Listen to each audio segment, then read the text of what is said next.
Hello.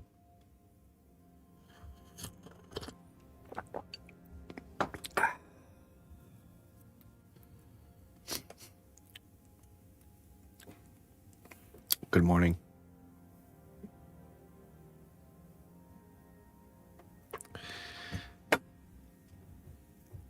Oh, I'm missing the head.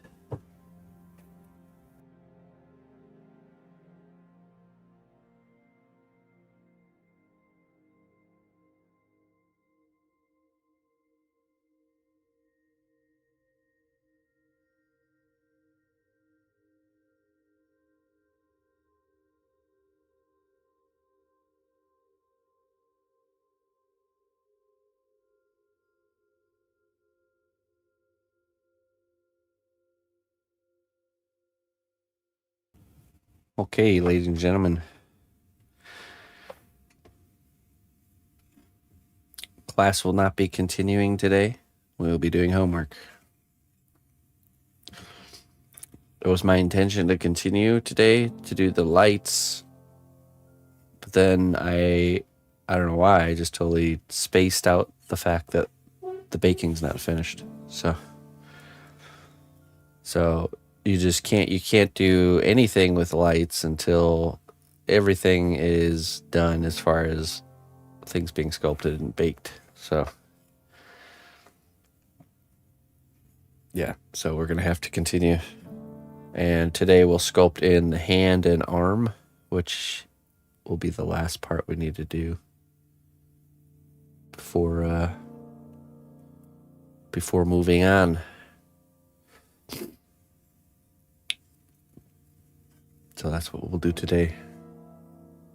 Sculpt the other hand, the arm, and then class will have to continue after I get back from Germany.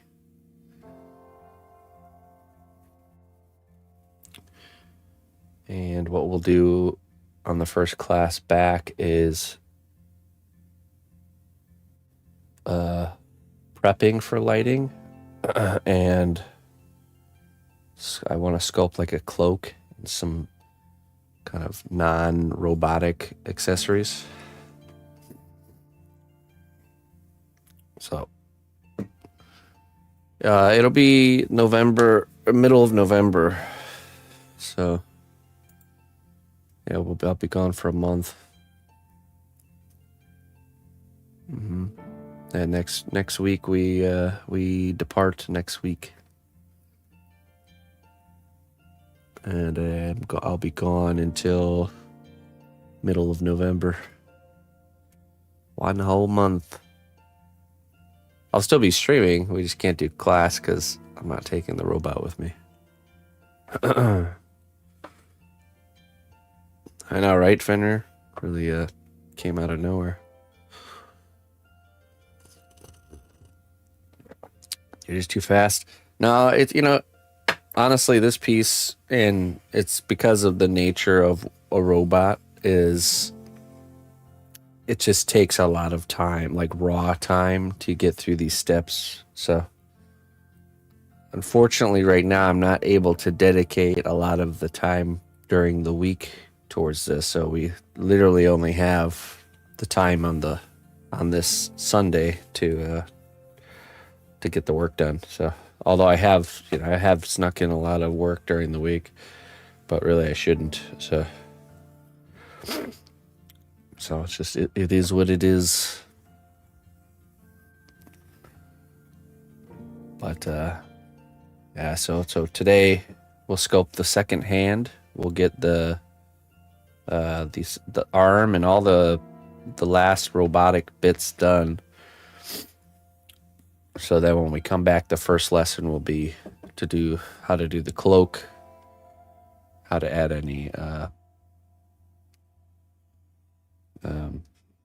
any sculpted elements that are non-robotic, essentially. So this doesn't include the whatchamacallit, mixed media elements that I'd like to do. Because I think doing that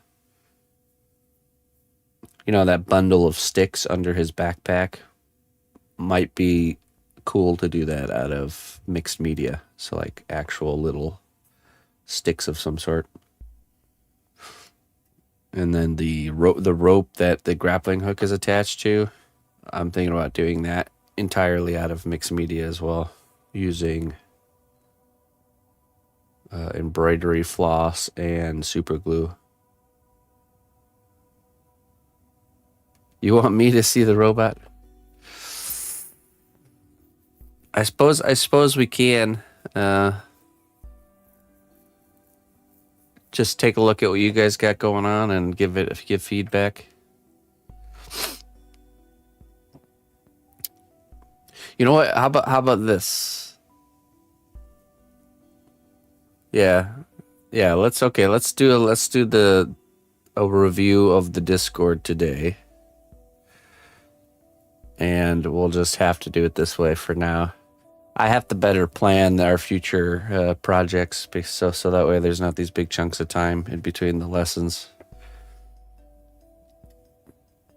So yeah, let's just do that so that way you don't have to wait for forever to hear some feedback. Okay, let's actually start with that.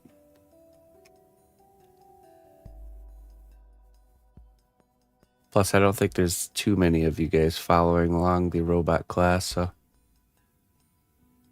it's always my worry that there's going to be people that will miss out, kind of thing. So, all right. I used these bullet shells. Not sure if I'll use them on the robot. They came out of air bubbly and small. Wait, what? Came out air bubbly and small. Oh, I see. Okay. We'll see. Still have to put them on top of the chimney. Oh, nice. That's a smart use. Will there be any events in Germany this time? No, I'm not doing any events. Not going to any polymer clay conventions or anything like that. Actually, last Germany trip was pretty eventful because I went to the polymer clay convention and did the live stream over there, and then also we had that front page feature sponsored project with the First Descendant. So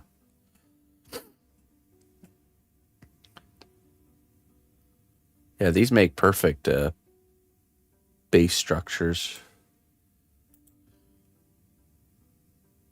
Yeah, it turned out good.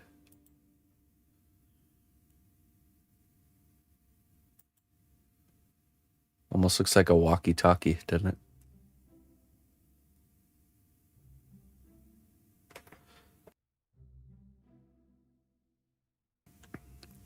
Yeah, I'm looking forward to just getting that quality time in with the my German family. Ina too. She's not looking forward to traveling with her damaged foot, though. I have to figure that all out.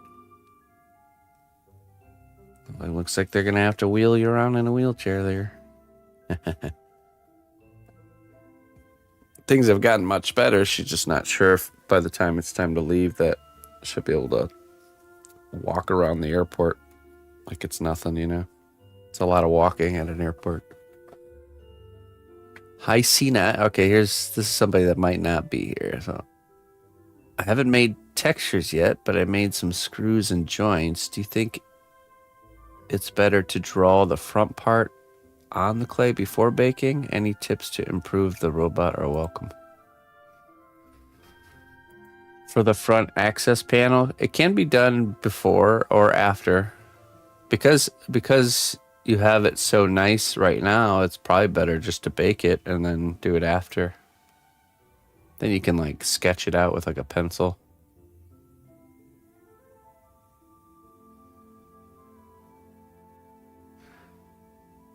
Yeah, we're probably gonna do that, Finner.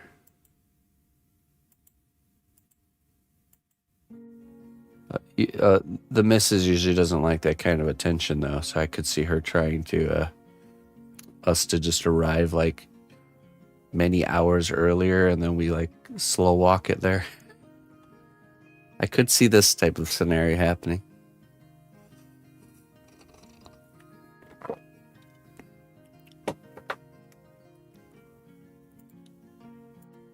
We will see.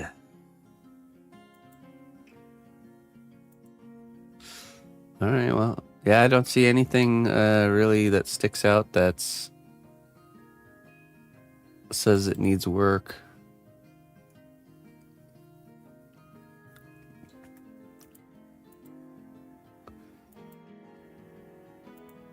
I guess except perhaps, I'm not sure what's going on with the wires here.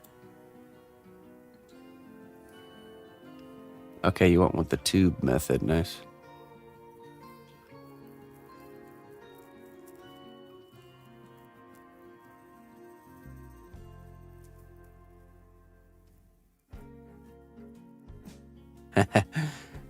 Yeah, it's just like that, not wanting that kind of attention, you know. So it looks like we're just doing the wire straight down instead of through the leg. I'm just wondering what the game plan is here on how to... Oh, wait, no, I see, okay. The wire does go through the leg and then pops out the bottom here, okay. All right.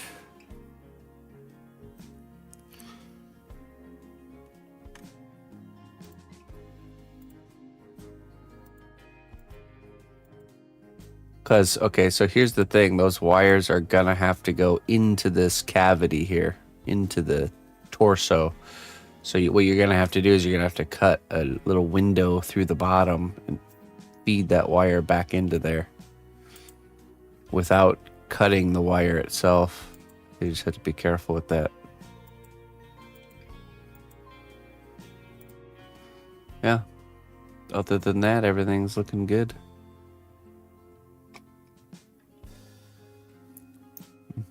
Yeah, I would wait too. I would bake it and then cut the doorway out, or just sculpt. Do what I did. I sculpted. I didn't even cut it out yet. I I put the C1 separator on the face, let it dry, and then I sculpted this door here. And this will pop off once we're ready for it to pop off. We're just leaving it on for right now.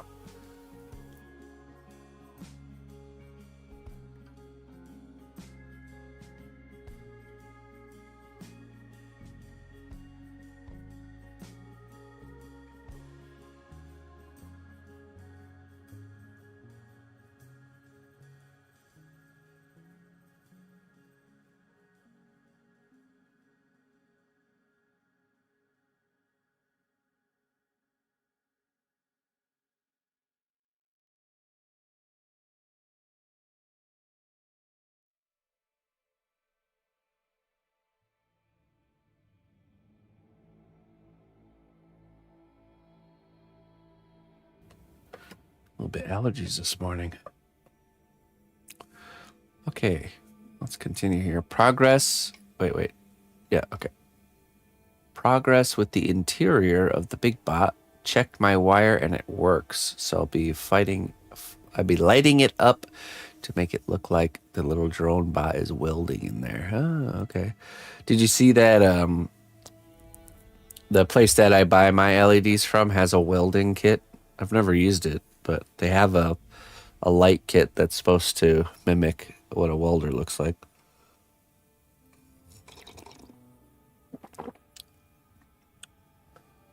Let's see here. So you just have the lighting mechanism in here wherever the weld is being made. Okay. That looks good. In here.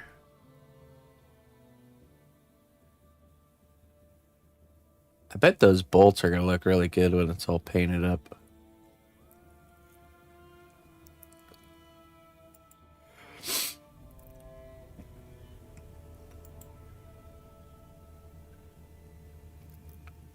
You know, I wonder if you do it right.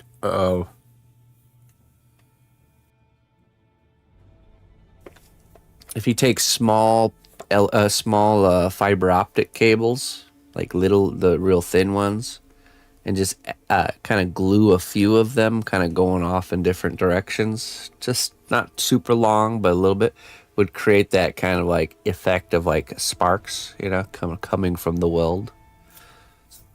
I bet that could look cool. So, you know, you would use probably UV resin.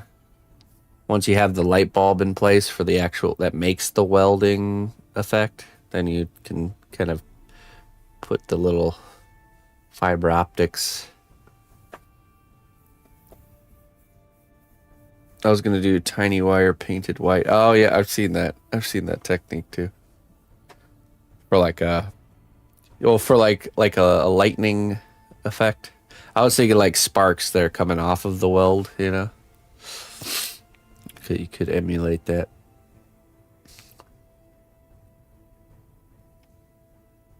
Nice work there, Clayton. All right, Lavita. Well, that's an interesting detail. Oh, hey, that turned out really good. Did you hand sculpt that, or did you use like some sort of a mold to push it into? I like the robot bird.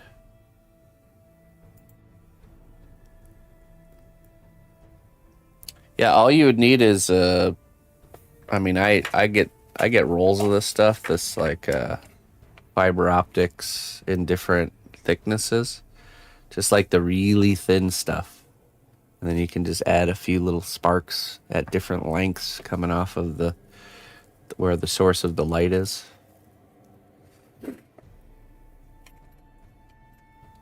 I did a similar effect with when I did that Gandalf cart, and I created a firework. I used fiber optics to create kind of the sparks of the firework. Oh, nice. Well, that worked out really good. That looks really good. Cool. Oh, wait. Let's see.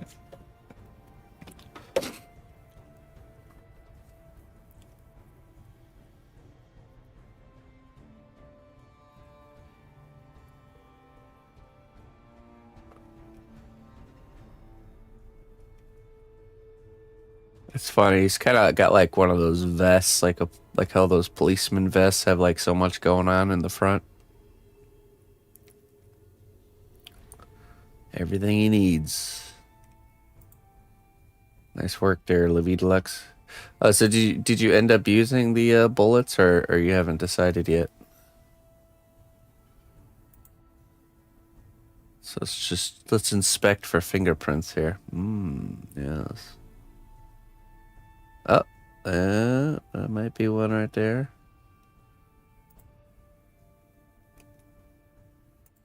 Let's see what we got here. All right. I don't really see any other ones.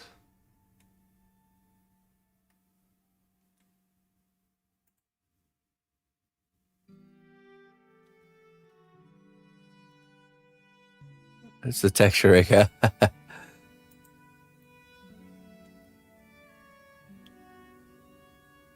Hey, you did a good job. I don't see a single one. Nice work.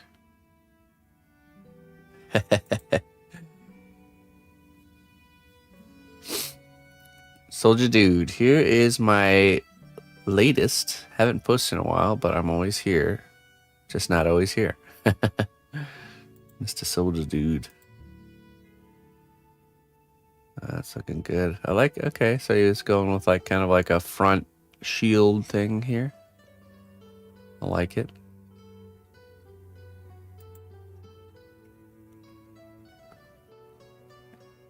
Hey, what's up, Shelb?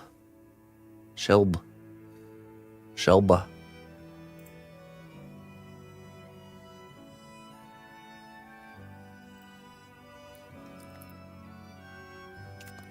I'm sure he hasn't done it yet, but I'd like to see a little bit of just add a little ring around this with some clay and another layer, so you can get that almost like a cleaner separation.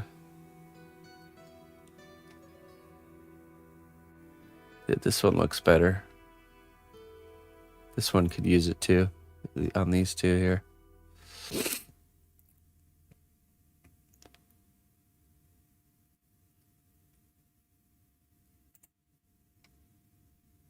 All right. Pipe work turned out really good. I still love this. This detail right here is really nice. It's a big success right there.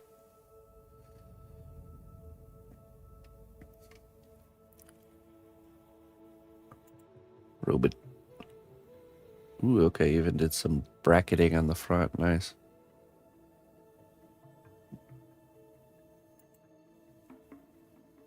Oh, we get a video.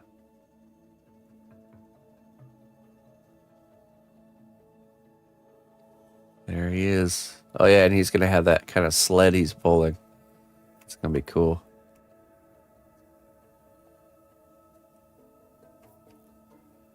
All right. Nice work there, Mr. Soldier Dude. Yeah, he's doing really good.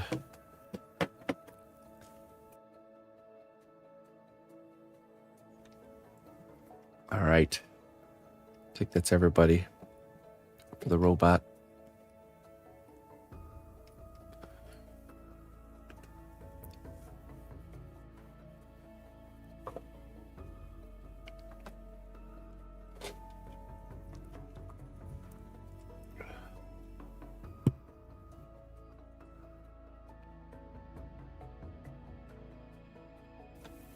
All right, let us get to work.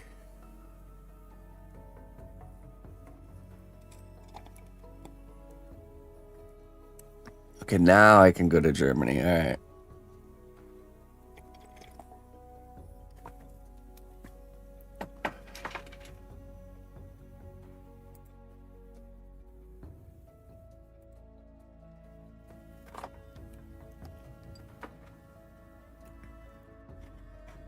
Oh. Oh, there we go.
Cheesecake Factory.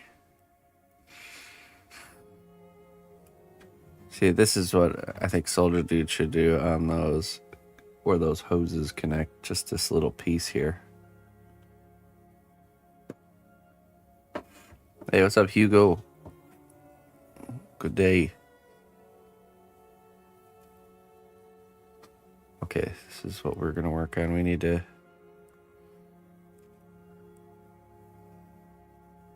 do the hand first.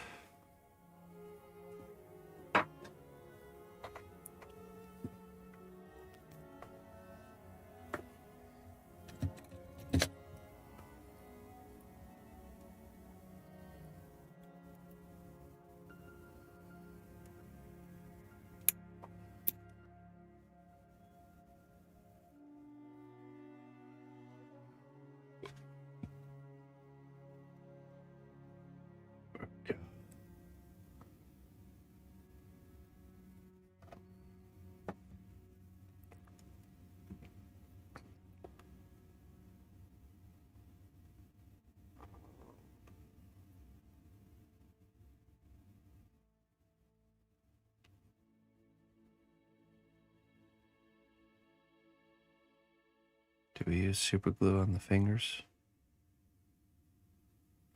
I probably don't need to because it's a closed fist.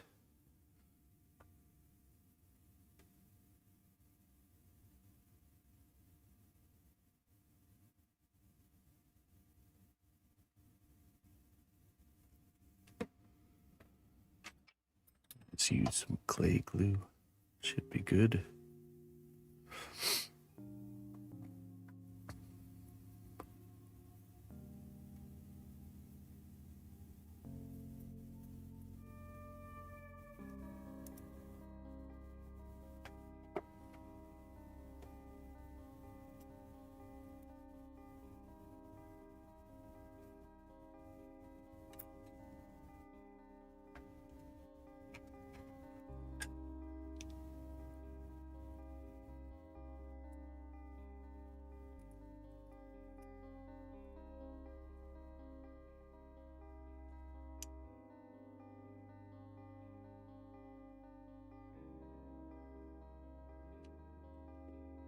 All right.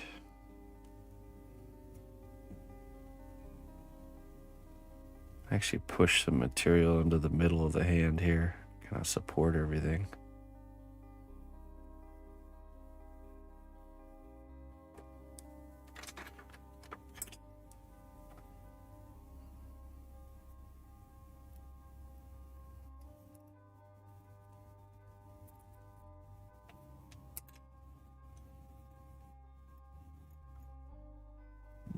Dr. Kaput. Hello, doctor. Doctor is in.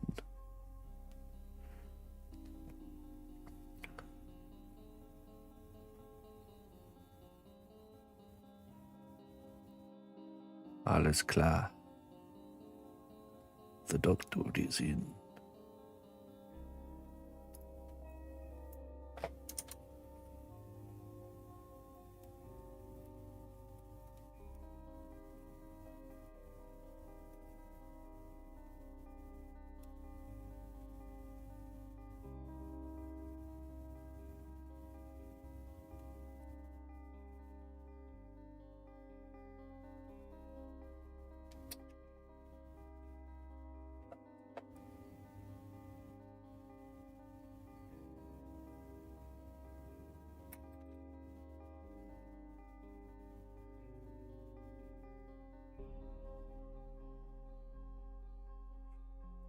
So this upcoming week will be the last week before I leave. So what we have to focus on is making sure we don't end the week with unbaked pieces.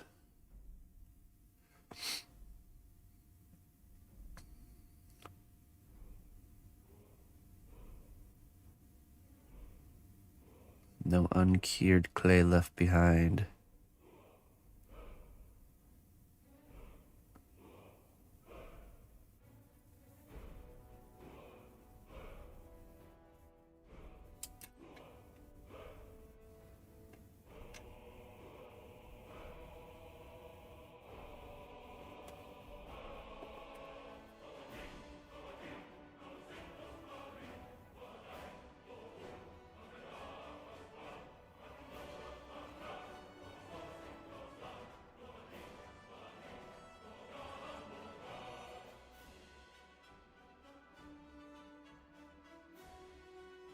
Ah, thank you very much, sir, Mr. Clayton. Informing the people.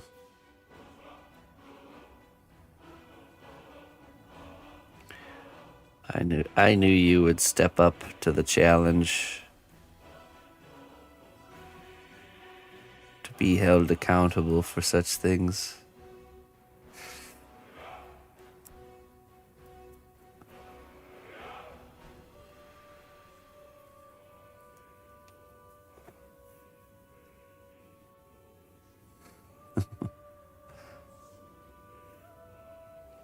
Hail, noble ally.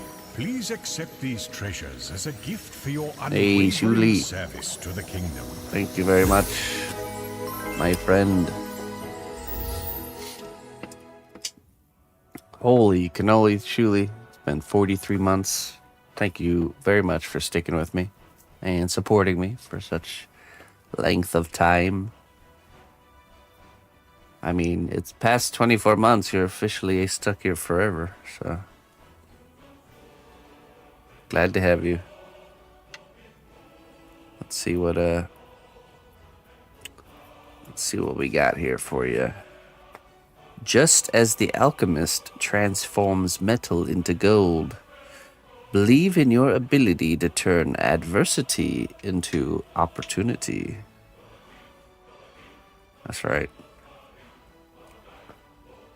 You know, there's something about that. There's always a way to turn a bad situation into something positive or something good. There's always going to be bad situations in life, but we can turn something bad into something good. There's always a way to transmute it into something good. It's been a while. What did you miss the last couple months? We just been poking around clay with sticks until it looks like stuff. Just poking it. See anything big? Let's see. Last big job we did was we did a job for PlayStation. That's probably the last kind of like exciting big thing.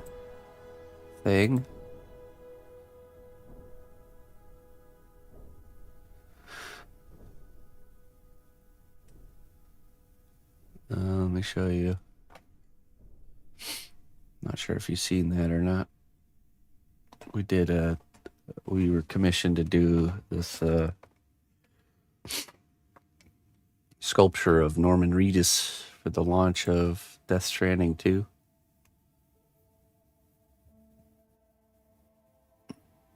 Oh yeah? Struggling with what? Just like life stuff? You've been thinking too much there, Shuli. See now on Instagram, yeah. So that's probably the only crazy, exciting big project we've had recently. Other than that, I'm preparing actually to go to Germany for a month. Next week I leave. I'll be gone for a month, but I will be streaming from Germany. Just with different times on different time zones. So we're still gonna do our troll. Oh yeah, that's another one. So we also started doing. Let me show you. I started doing on Fridays. I brought troll heads back, but this time they're a paid gig instead of for free. Yes, yeah, that's rough, man. That is rough. It's a collapse. It's like you build your life is like a house that you've built up, and when something like that happens, it's like demolishing the whole structure. But you know what? You'll pick up the pieces and you'll start again, and this time it'll be built even better than before. You know, I've been through. It wasn't quite a divorce, but I had a relationship of 8 years that I thought was never going to, fall apart. But it did, and it was terrible. Very painful. But then what I'm trying to say is I picked the pieces up, became the person I am today, and ended up finding the true partner that, that I wouldn't have found if I hadn't changed, and I needed the catalyst of that breakup to change me into that person. Do you know what I'm saying? So it's like one thing leads to the next. It's just hard to see when you're in the thick of it. It's hard to see the the emergence of the valley on the other side. You're just in the thick part of the woods.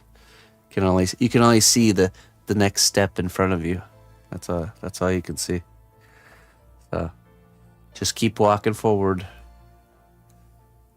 Yeah. The best thing is to reflect, which I'm sure you've done a lot of, and try to become the person that you want to be. And then before you know it, the person you were probably meant to be with all along will emerge.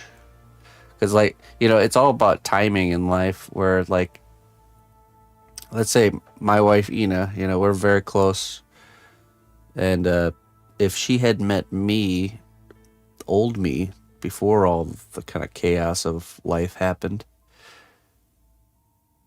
nothing would have happened. She would have not been interested in that person that I was. Does that make sense? So have hope, my friend. Have hope. Okay, so anyways, Trollheads, we started doing on Fridays. I make these kind of like small commissions.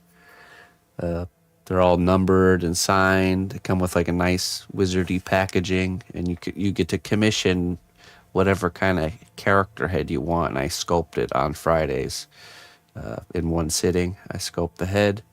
Then the next week, my wife paints them, and then they get sent off. But yeah, it's been a real fun quest to create all these different various characters. So we only do 4 a week. When we're in Germany, it's only gonna be 2 each week. But that's been a thing. So 11 a.m. Central Time on Fridays is when we do those. So that's new, and that's been going really well. That's been really having a lot of fun with that. So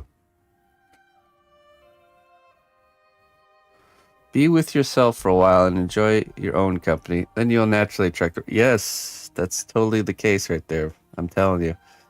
I remember too. There was a phase where I've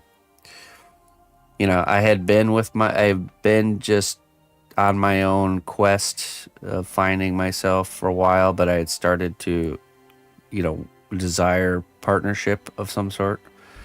And I really tried to kind of like make it happen. And it just, every attempt I tried failed. And then, it wasn't until I like really gave that up and just said, you know what?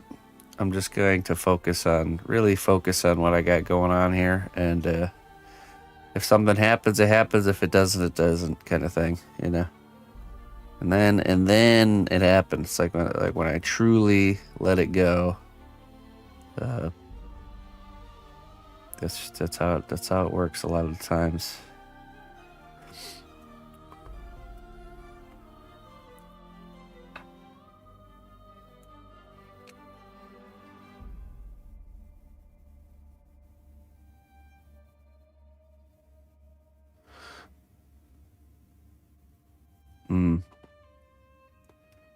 Overthinking, yeah.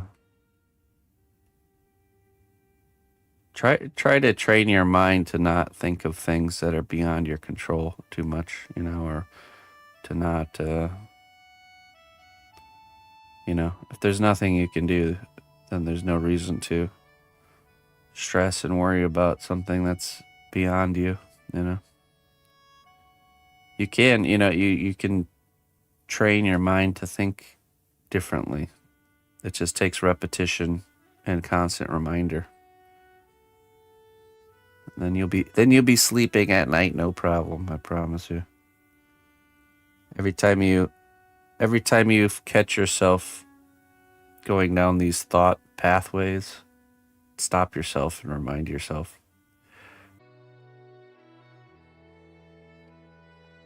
That was a weird hiccup. Everyone refresh.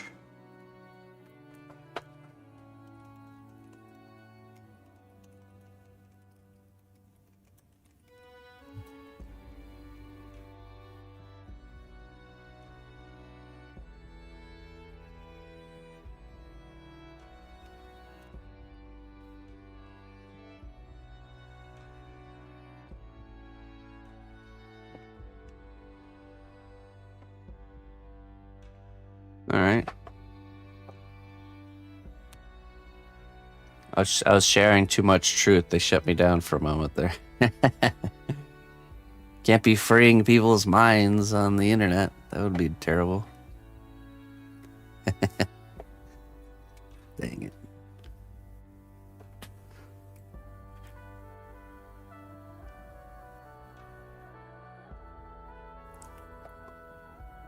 You're here to get back to smushing clay man. Yes, sir. Sorry. Back to work.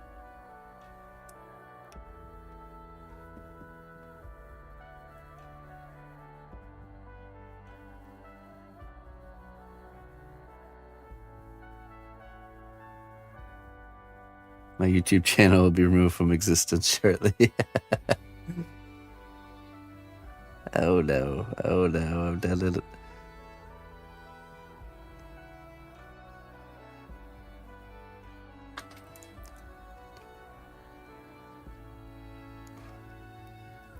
I've really done it now.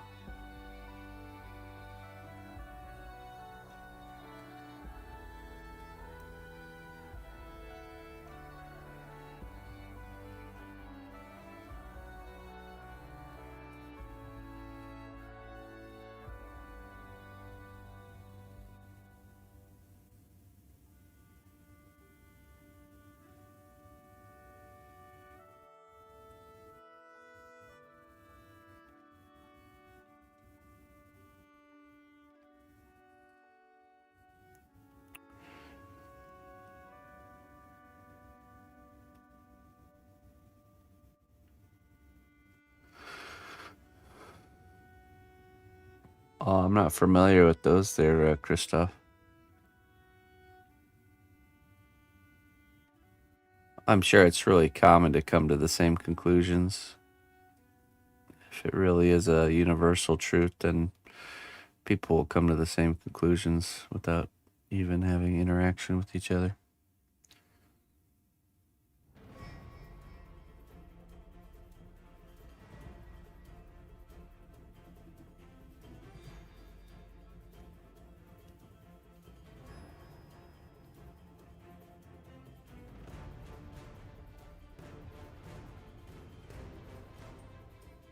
It is important, our thoughts, our mind is the filter in which we view the world around us. So it's very important to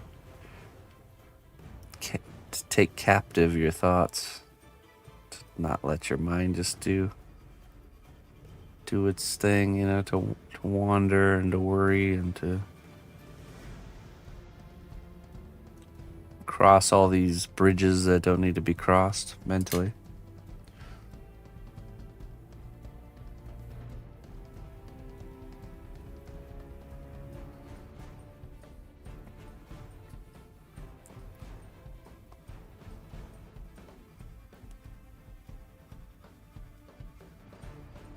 Just like the whole scenario, how many people you create a scenario in your mind of how an event or a thing might play out.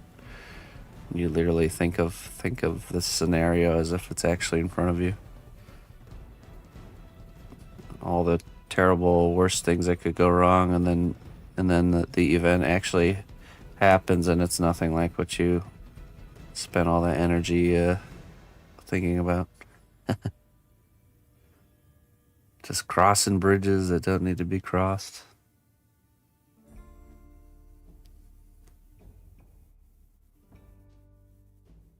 I star new episodes daily.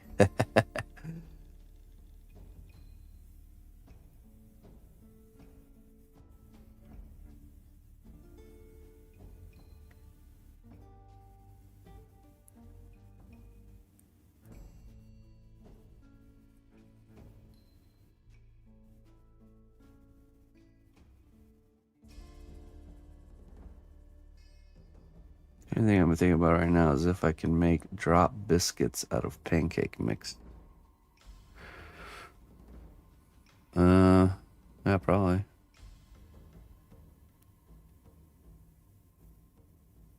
Why not just pancakes?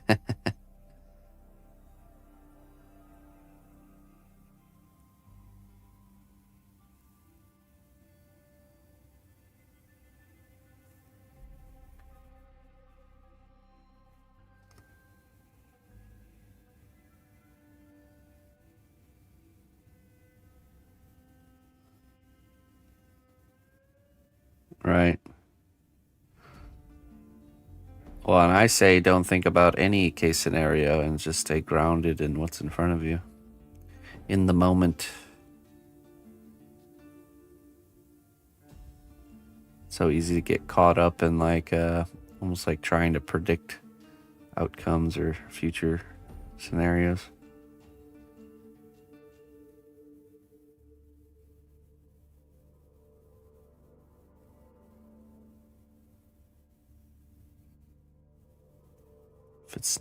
If it's not right now and it's not in front of you, it doesn't exist.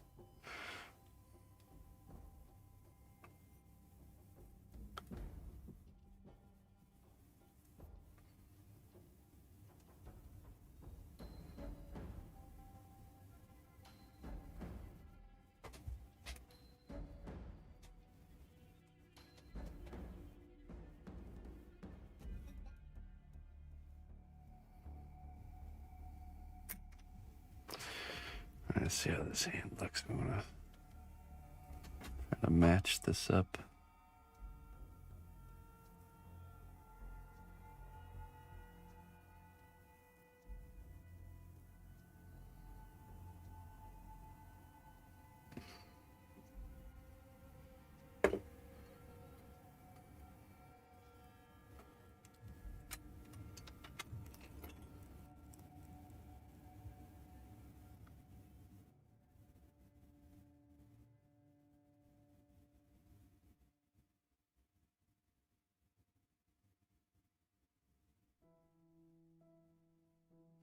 I see. Yeah.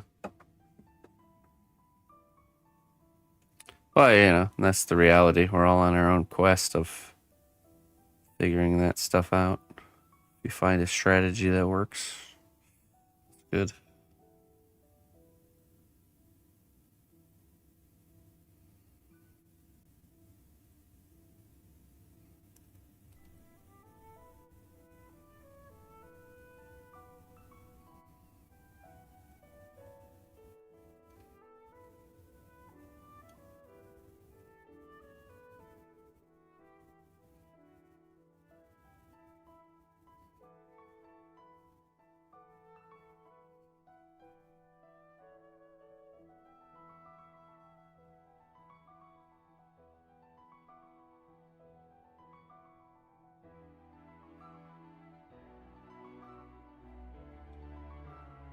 Hey, what's up, Funka?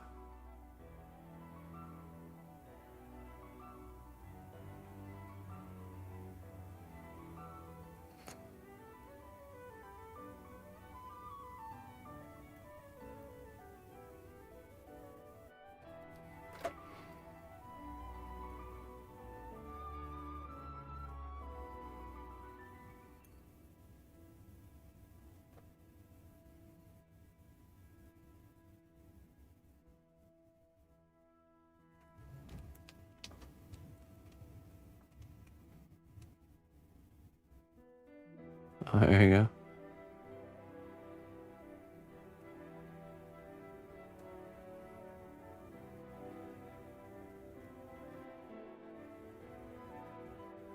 Nothing like a cup of coffee and some doom scrolling in the park, right?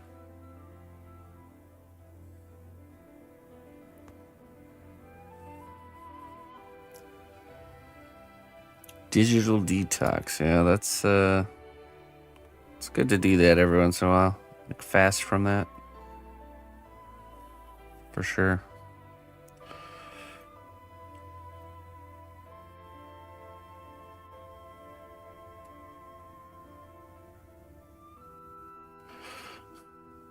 I think the thing I try to do every morning before I do anything is step outside. Just go outside. See that the morning air, the morning sun coming up. Even just for like 15 minutes.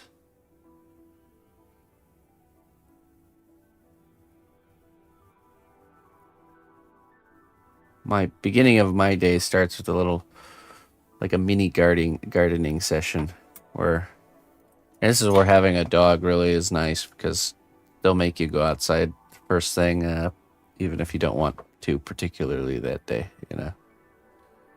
So I wake up, go straight outside with Annie, and then I meddle around in the garden for, about 20 minutes, 15, 20 minutes. Then I come back inside, usually during the week, I'll do dishes, get coffee going, and then, listen to something while I'm doing dishes, and then start my day, start my morning stream.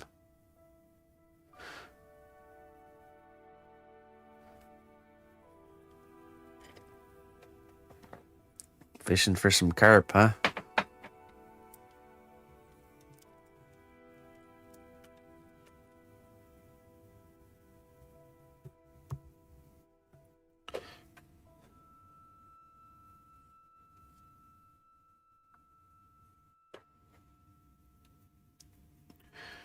This morning I've been digging a giant pit or trench in my garden. Looks like I'm digging like a grave. And I had finished digging to the depth that I want. And so I took my giant machete and I'm chopping all the giant stalks of sunflowers and pretty much all the plant matter that's above the ground right now. Just chopping it and putting it into that ditch and then stomping on it with my boots and filling this like big pit that I've dug up with all this plant material. And so I'll clean up, I'll do all the fall cleanup, chop all the plants and branches and anything that remains and kind of clear the slate and throw it all into this giant pit. And then at the end, I take all the dirt that I had dug off to the side in a pile and put it back on top. So essentially just burying all the garden waste. This is a actual gardening method called hugelkultur. So what happens is over the winter, that's going to get compacted down by all the snow and all the moisture, and it's going to start breaking down. And then next season in the spring, it's going to become a kind of prime real estate for growing stuff. So it's all the nutrients and all the everything that the plants have inside of them, and all this garden waste will be ready to go, bioavailable right at the roots of the plants. And then it also creates, so if you ever seen like wood breaking down, how it kind of gets that spongy type consistency, when it's really breaking down, it creates like an underground sponge essentially, where the moisture from, like, when it rains and the ground gets thoroughly soaked, will soak up into all this material, and it'll hold on to that moisture more than like dirt will. It'll just kind of keep the moisture in the soil very much. So it creates pretty much water and nutrients, and just creates a really nice environment for growing. So it'll be interesting to see if this area of the garden just outperforms all the other areas. This is the second year I've done it, though. The first, the area that I did it last year grew really well, and I attribute it to this gardening method. The German gardening method, hugelkultur. The Jammins. They're the ones who invented this. Okay, I'm gonna get coffee. I'll be right back.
Listen closely, traveler, to what I say.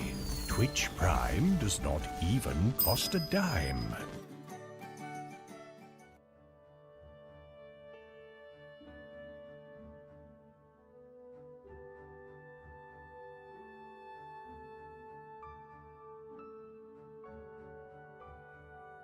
Hey, Spawnchilla. 80 months. Holy cannoli. That's pretty crazy.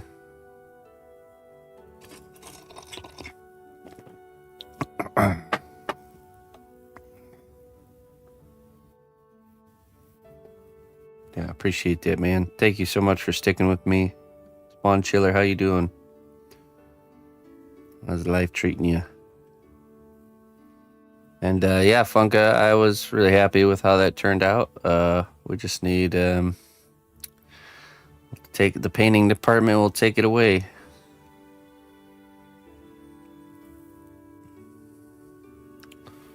I think there's a likeness there.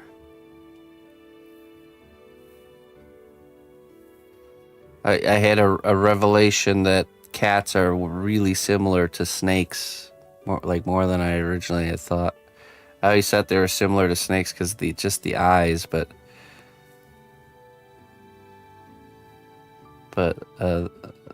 then noticing the kind of the structure of the cat's mane is very similar to like the hood of a cobra in shape. And then the fact that they even hiss, the cats hiss like a snake. They have fangs.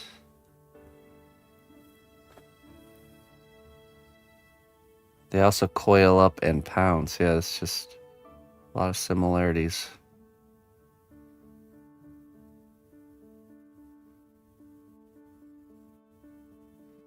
Cats are just furry snakes with legs.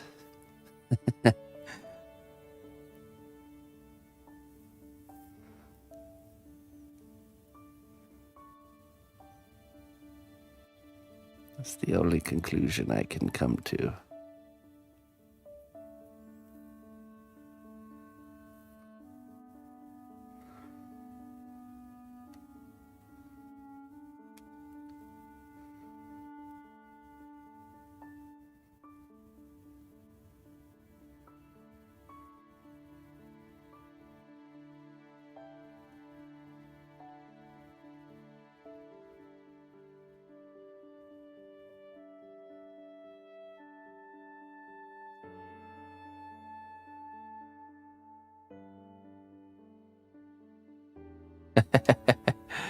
Oh yeah.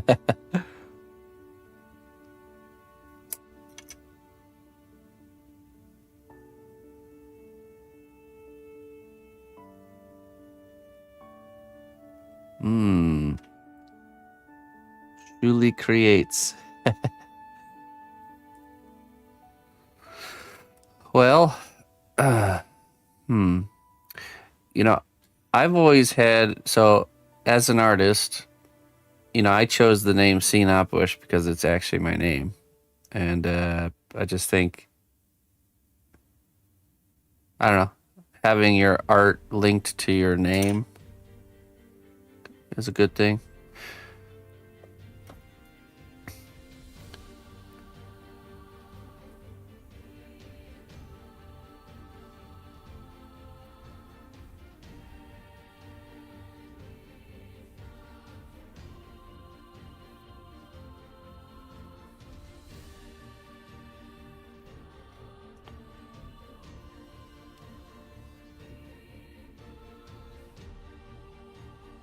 My name is Christopher Knapbush.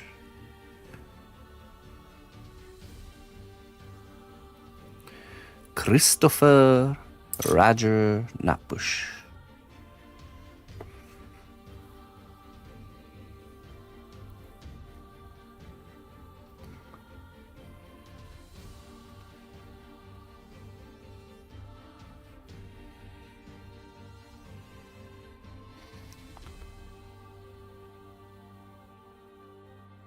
Roger.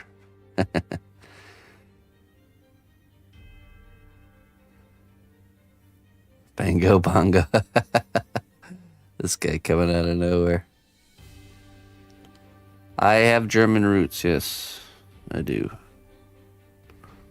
Now, the last name Knapbusch is not my biological last name. I was adopted into it. But the Knapbusches are from Germany originally. They immigrated, I can't remember when, 1800s or something.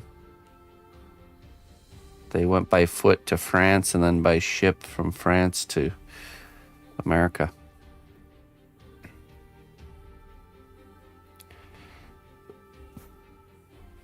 But I've learned about my biological family, and they are also very German. They're from the Wisconsin area, which is very heavily German. Which now, after going to them and seeing the climate there, is like identical to Germany.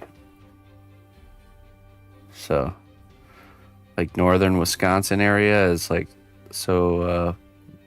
Felt like we were back in Ina's home village. That's how similar it was. So I can totally understand why the German people, when they came to America, kind of probably felt that same feeling of kind of home there. What is this piece of clay?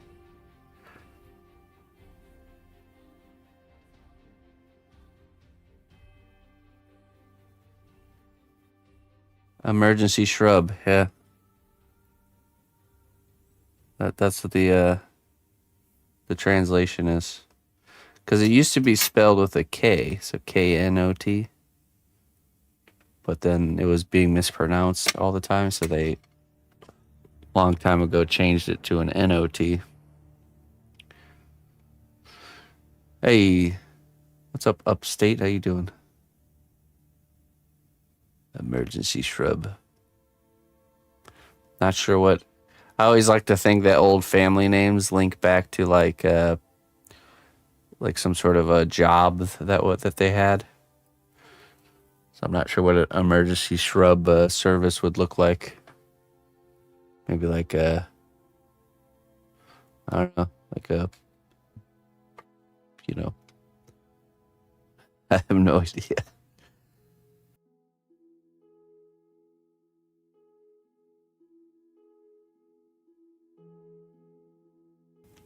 Maybe like maybe medicine.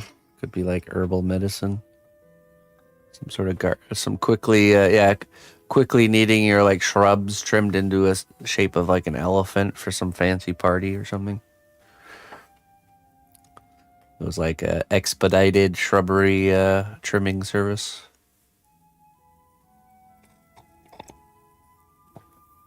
Oh no, we forgot to trim the shrubs again, and the party's tomorrow. Call the cnotbusches. Why does this keep happening?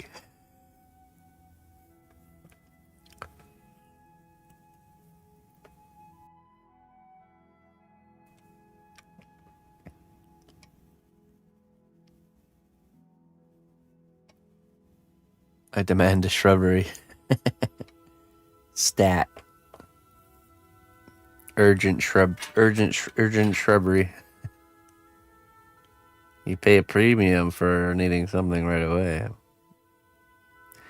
Emergency just means more money, right?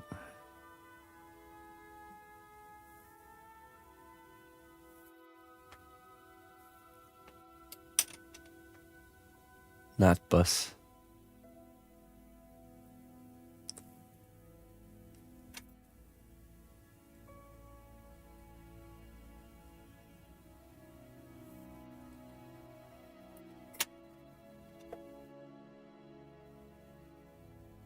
Out of the people's army.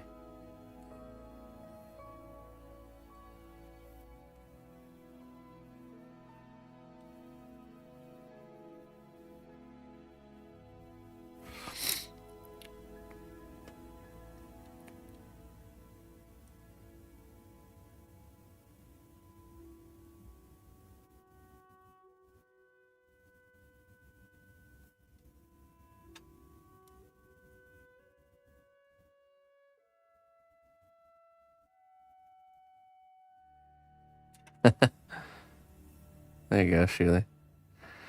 Yeah, my mother's maiden name is very French sounding, and then my biological father's name last name is I don't even know what the origin could be. But my adopted last name is definitely German.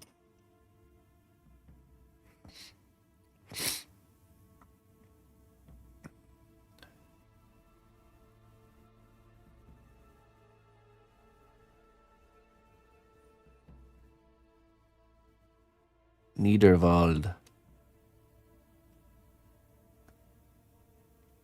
Well, apparently there's still some cnotbusches in Germany that aren't like really connected to the American cnotbushes.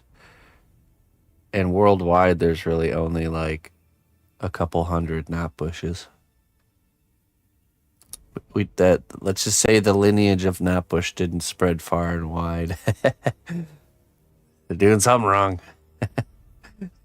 A rare name we are.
Oh, the cnotbushes with the two T's.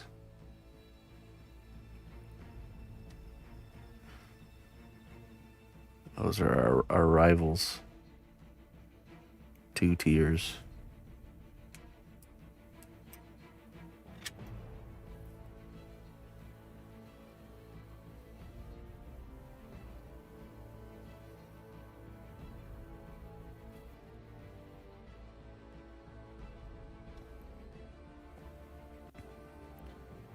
German destiny, yeah.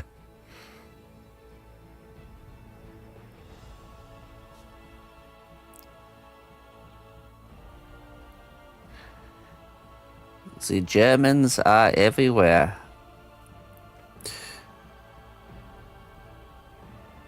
It's funny how many people that come from Germany that I've run into here in the States.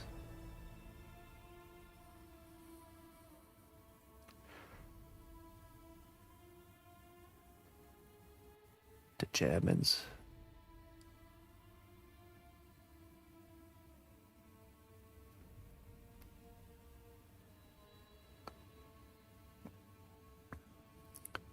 One of our friends, Karen, she came from Germany to here back in like the 80s, and we were just at the park one day with Emma, and Ina was sitting on the bench. I was pushing Emma in the swing, and all of a sudden this older lady with her grandson comes up to the swing next to me and puts him in the swing, and she's talking to him, and she said something, and then I heard her say the name Oma. I'm like, excuse me, did you just say Oma? She's like, yeah, I'm from Germany originally. I'm like, no way. Oh, babe, come here.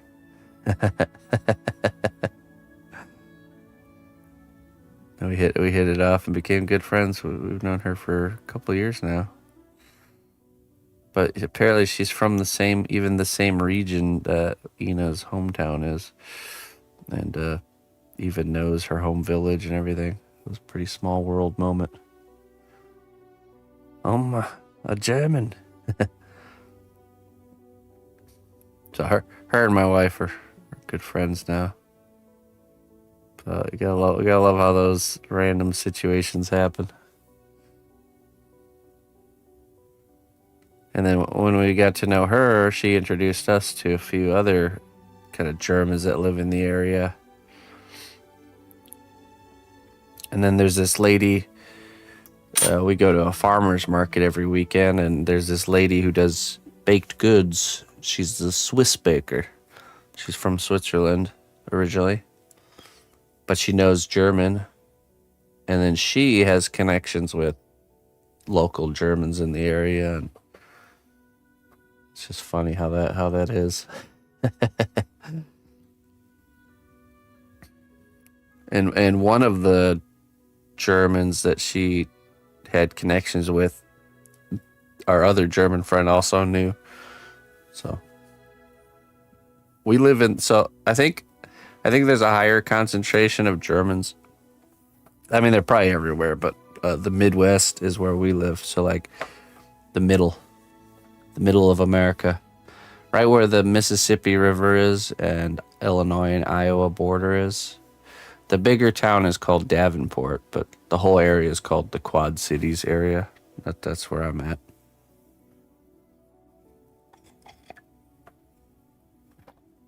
Route 66? I don't think so. Why are you thinking of doing the Route 66 journey, are you? I think my wife's uncle did that recently with motorcycles. Nah, I don't think so. Let's see.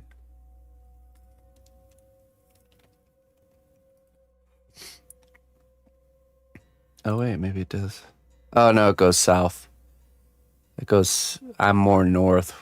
It goes through Missouri and Illinois border. I've been to that spot though, over in the south. But it's Route 66 is more of a southern route. I'm in the north. The state above Missouri is Iowa, and I'm on the Iowa-Illinois border. So I think 80 is what Route 80. Route 80. I think it's called 80. Yeah. Route 80 is what you'd be looking at. It's way less scenic, though. It's not something you would want to do as like a touristy thing. I go straight through, and it's pretty boring. The southern route across the U.S. more scenic.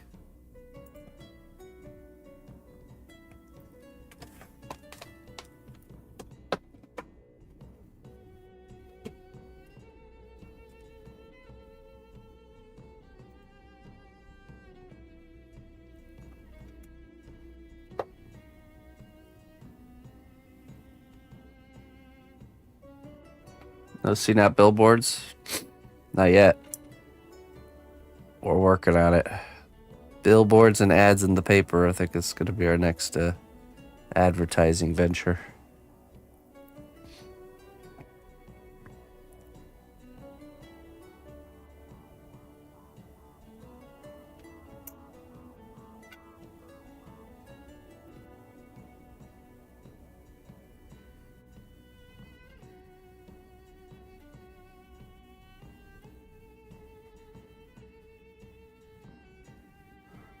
There's like a comically funny billboard in our area that's like on the sides of buses, like multiple billboards all over the Quad Cities area. And this guy, he's like a real estate guy. And it says he'll buy any house pretty much, or sell any house. And his name is Rich Bassford. Oh my goodness, I can't help but I laugh at that every single time I see it. He's got this smug smile, and it's just Rich Bassford.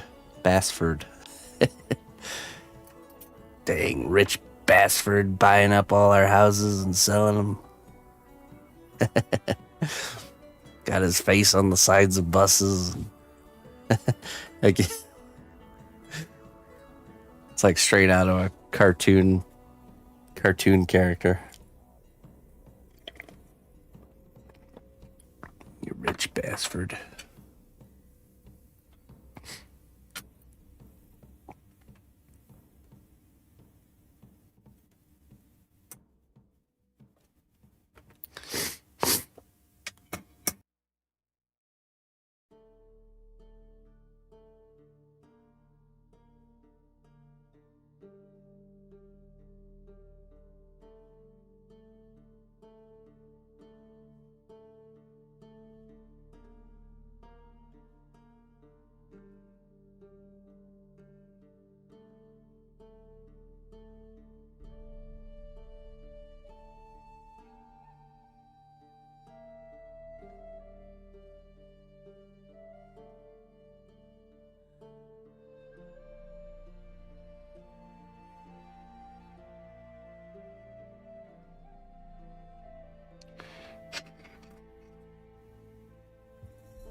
See, we're looking size-wise here.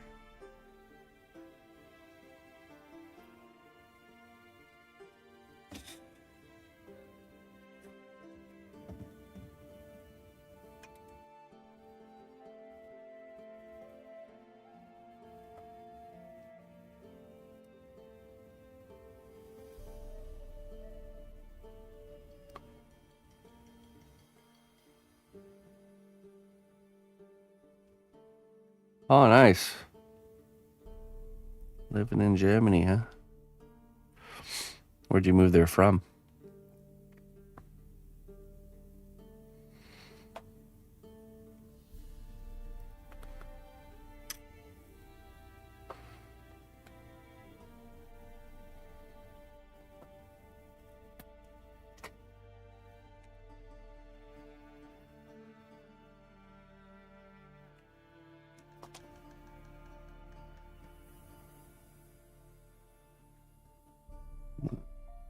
Need a needle nose plier.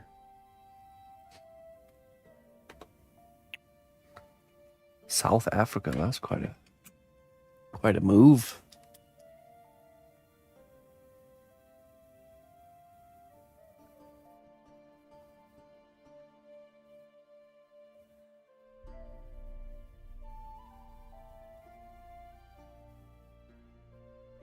Oh, really?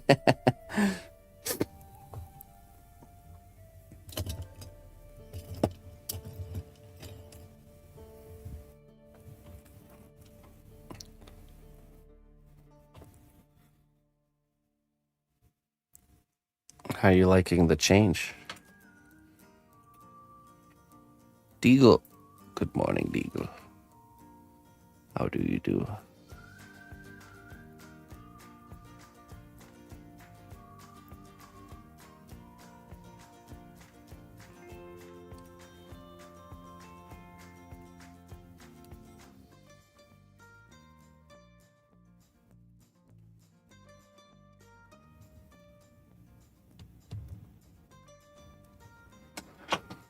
I am actually doing quite well.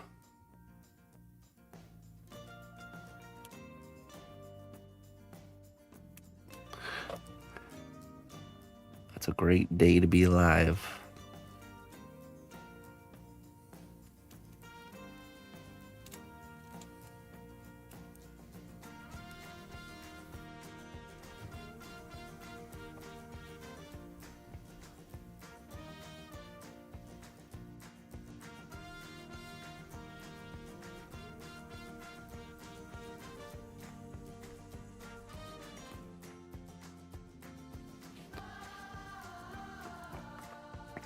Ah, yes. Getting used to where to put what garbage. That's quite a quite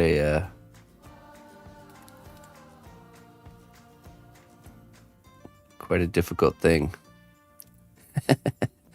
Wait, which can is for what again?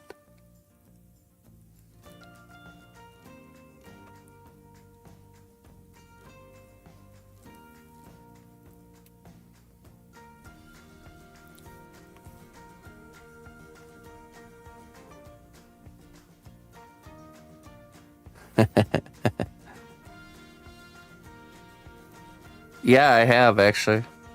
Translucent and I've used glow in the dark and translucent.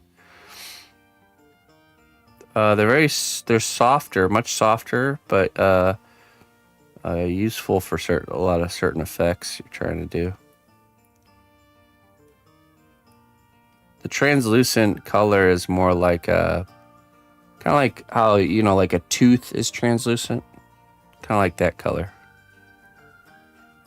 Kind of yellowish, but it lets the light pass through it, which is great for if you're trying to diffuse LED lights. That's really good for that.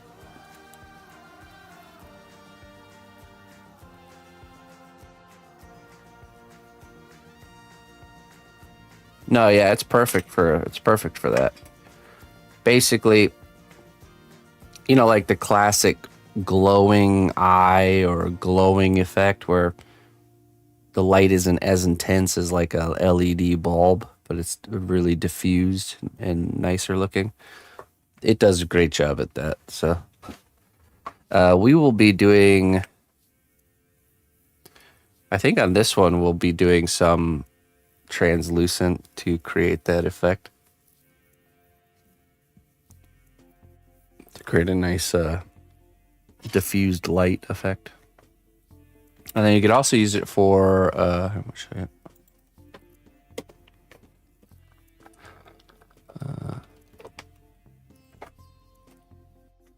think I did.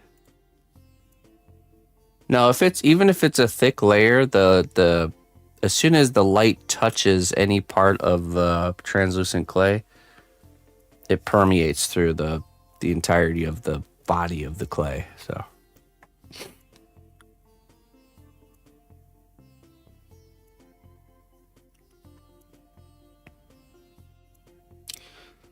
oh yeah, translucent clay with lights, especially if you make it hollow, would work perfect. Okay. So I did on. So I think for this guy too, even this guy, his eyes, the way they're kind of, see how they're glowing, instead of it being like a really intense light, it's more of that kind of glowy look. That was translucent clay, I'm pretty sure. Usually I'll put, so when I'm sculpting the character's head, I'll put translucent clay where the eye goes. Pretty thick, in there. And then later when I drill into the back of the head, all I gotta do is get the light source to that clay area. And then the whole thing kind of fills in and glows real nice. And then, let's see here. Same, I'm not sure if I used it for her. Definitely for him. I used it for the eyes. I think even for here, yeah. So anytime there, want these kind of like glowing, evenly distributed lights, I do the bit of translucent. This one right here, the teeth are the translucent clay. That's what makes them look like real tooth, because there's actually a real translucency where the light's kind of permeating into the tooth area.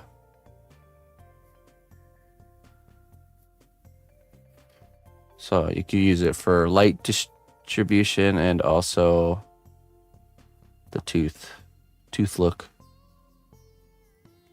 Didn't use anything there. Nope. I think that might be it. Yeah.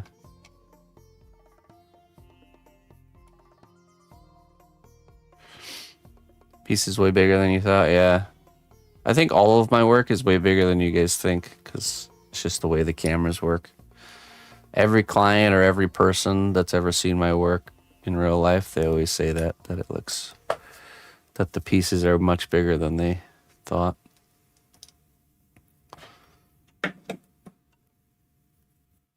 Which is good, because most people are happy getting more than they think they're getting. You start putting an object for scale. Well, so my strategy is to always do like scenes like this where I'm actually next to the piece. You know, that's to me that's the best way to show scale. I mean, it's worth noting I'm actually 8 foot tall, so it's actually even big. No, I'm just kidding. But I think that helps sell scale, like having a hand or something is what will kind of let people know scale better than like an object, because it just doesn't look very good to have like a banana or something in the frame, banana for scale. That's why you always see at the beginning of these, I'm setting the piece down kind of thing. Just helps sell the scale. I'm just shy of 6 feet, so depends on if I'm wearing shoes or not. About 6 foot tall.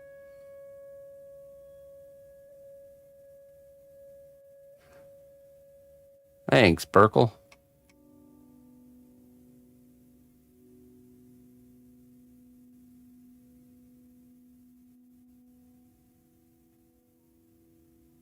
So a lot of times, Otter, I'll put the wires before. I used to do it where I'd sculpt the character first, and then I would Dremel a channel for the wiring, and then cover the channel up with a different clay. But the way I do it now is I'm 1 Clayton tall. I do this. You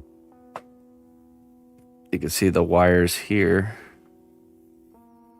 are already in there, and it's already running through this tube all the way up into this inside the middle here is where the wiring. So I'll pre-run the wires at the beginning, and then I add the actual lights and all the electrical components after the sculpting is finished. Once there's no more baking.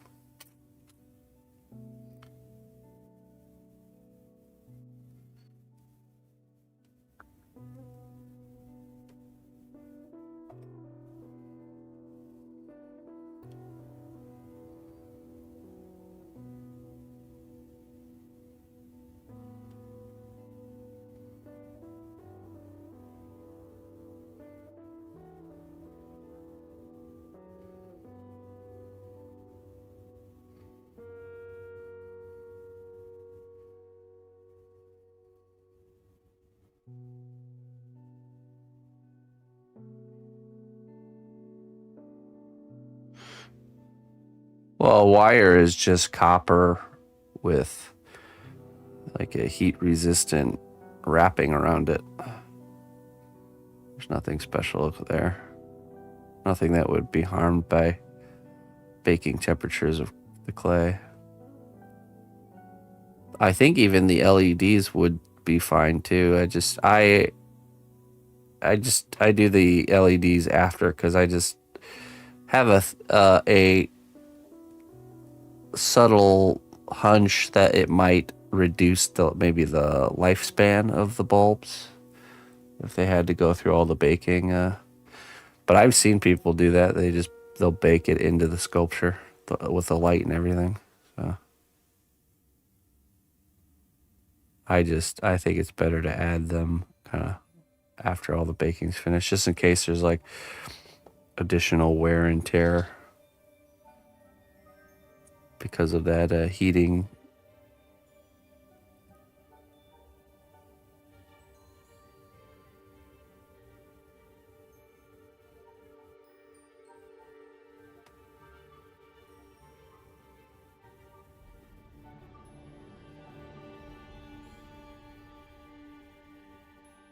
It might not even be the case, though. I don't know.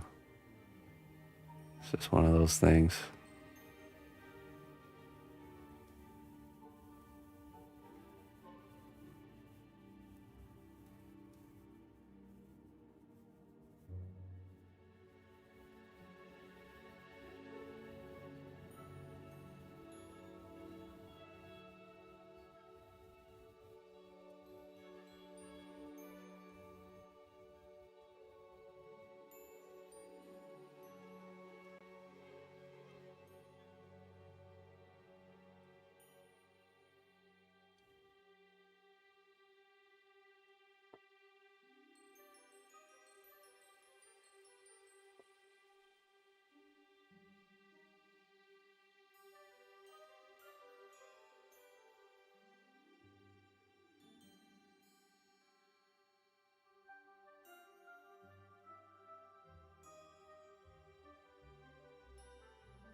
I actually have, yeah, and I won. A friend of mine told me that the Stan Winston School of Character Arts is having a sculpting contest. So I submitted a project I had already done in the past, just for just to see, and I ended up winning. I think it was a 2023 or 2024.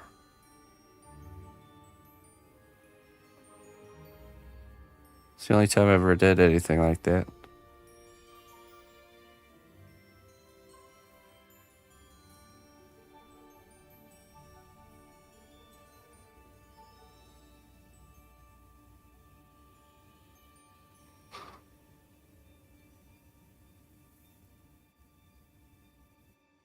Oh yeah.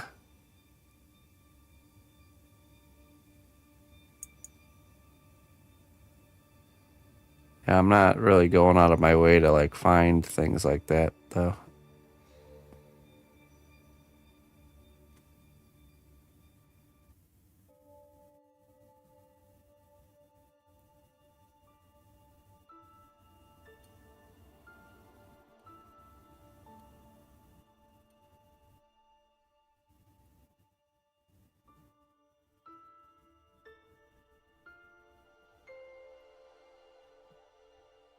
Have I looked overseas? Well, for competitions? No. I don't really. Like I said, I don't really go out of my way and look for things like that. The only reason I even knew about that one that I submitted was somebody telling me about it.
Well, for Weta, for example, you cannot get hired by Weta if you don't live in New Zealand, unless, like, the way it works is if they can't find the help they need in New Zealand, then they can look outside of New Zealand, as far as I understand it.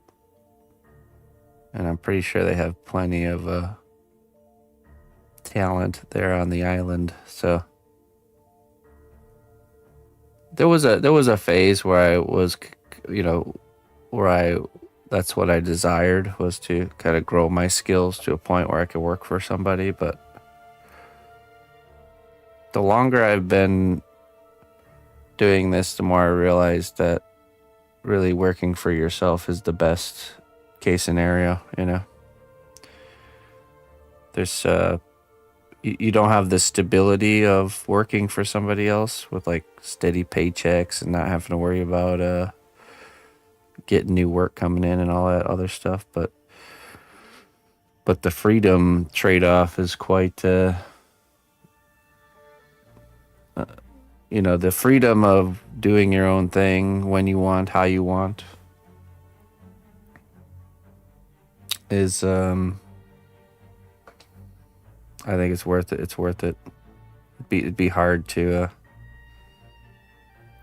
especially now that I have a family. I get to be at home with my family, all day. We all work together. We just get so much more quality time together that wouldn't be the case if I worked for somebody else. I'd be gone like 10 to 12 hours a day, so.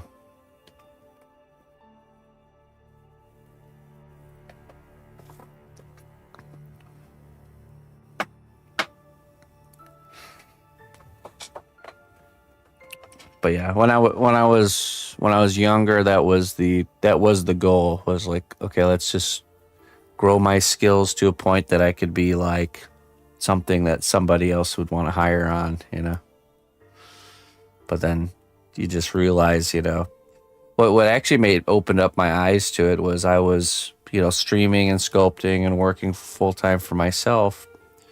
And then I would go to like events where there was industry people working. And here I am sitting on my side of the table thinking, oh man, wouldn't it be great to have like a job like they have. And then you talk to them and they say the same thing back to me. Wouldn't it be great to be having a job like you have and being able to do what you want, how you want to do it, and all that stuff. And so it really got me thinking of like why are these guys that have the situation that I want wanting the thing that I have. And just really made me realize how good of a situation it is. To you know focus on my own grass, not look at the grass on the other side, kind of thing. So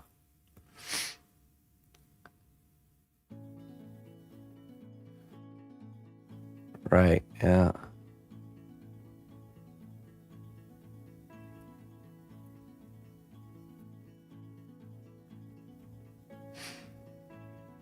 right, yeah. I mean, it is when you work for yourself and you're doing, especially like I think artwork. It's a little bit like it's a different lifestyle for sure. Like it's like high tides and low tides, or feast and famine. That's the best way to describe the way getting paid and stuff works. But we're still doing it and keeping our head above water. So it's worth whatever struggles come. There's struggles no matter what route of life you go. So I have to take the good with the bad. I remember there was an interview I had read back when I was first getting into sculpting, and there was this interview with this guy who was a full-time freelance sculptor. And I remember he had said something like that too in the interview, talking about, this feast and famine, kind of a little bit unstable side of it, which was the con that he said too. It's funny to be on the other side of that and realizing that's just the way it is. There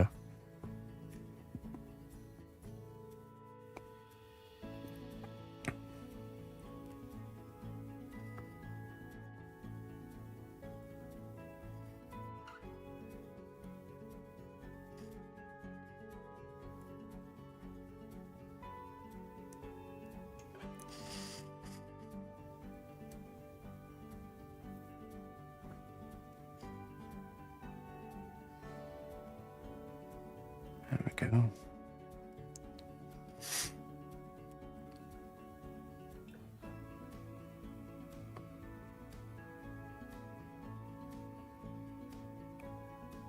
But the more I mature into this way of life and grow and learn, and uh, the easier it gets, the better it gets. Let's just say I've made a lot of mistakes on this route of learning.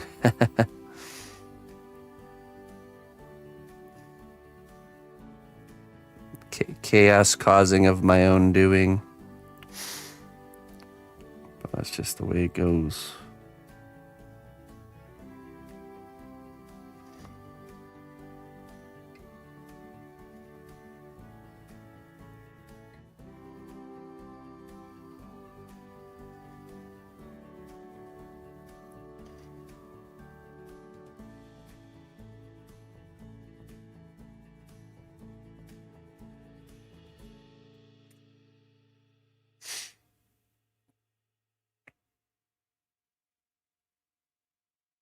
Not putting a guard on the front gate's huge mistake.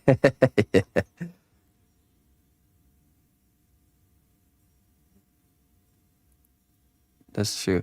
No, Otter. So I'm mostly doing commission work. Yeah. Every once in a while, I'll be able to do projects that I want to do, but no, for now, it's like strictly commission work.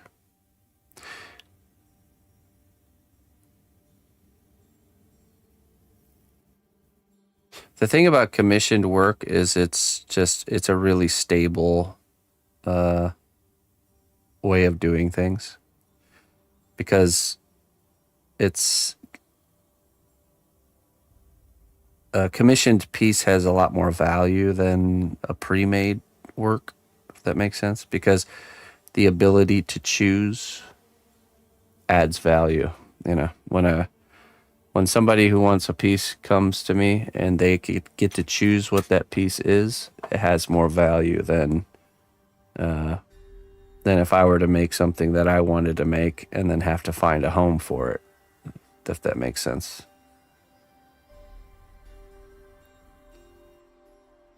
So commission work is just I really enjoy doing it, and I'll probably always do commissioned work.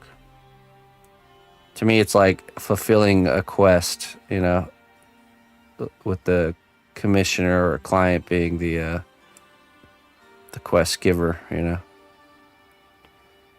And there's a lot of challenge. There's a lot of me being challenged because of these requests. Whereas if I was only doing the stuff I wanted to do, I'd probably be sticking around in my comfort zone way more often and not, you know, not stepping outside of those bounds. Friday heads are quite a side quest, yeah, but that's technically that is commissioned work too. Those are not. I'm not deciding those heads.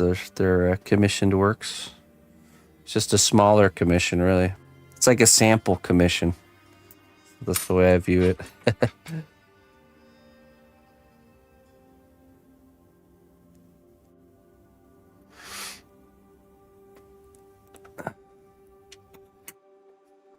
What would be some advice on getting in commission work like you do? Just advertise your work and wait, or there's better way to obtain people interested in having you do commission work. Yeah, so that's just basically the way. I don't really like put it out there. I never had to really put it out there that I like actively seeking out commission work. It's when people see the finished work and they see the quality of the work, it automatically kind of generates an interest, right? So that's how it always worked out for me. So when I started doing this, I started doing commission work very early, you know, so. And it's all based off of every piece that you finished and you put out there is like almost like a billboard for people being interested in other things, you know, so.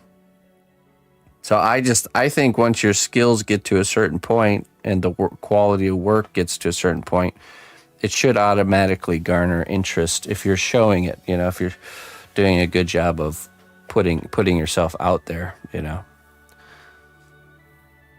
That's just how it's worked for me.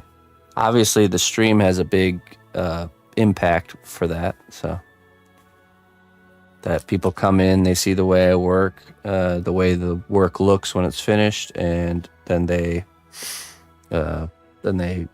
query about possibly getting something made. So somebody else is posting your stream. Yeah. The in the early days it was like forums. Yeah, it was just funny. So the first things I started doing was StarCraft characters, and those were not commissioned. I was just making those and like trying to find a home for them. But once I had a big enough kind of like interest and a big enough kind of portfolio, then people start requesting specific things. And then when I started doing it, I was doing it for very cheap as well. So yeah. There's a million fandoms ripe for fan art. Yeah, exactly. So I guess to get the ball rolling, you need to try to narrow into a certain fandom that has a need for characters. Something to like something that people want, you know what I mean? So for me, it was combining video games with creating sculpture, which I'm interested in video games myself. So I was just kind of combining these two interests. So if I started off doing just like original characters, it's not gonna do well.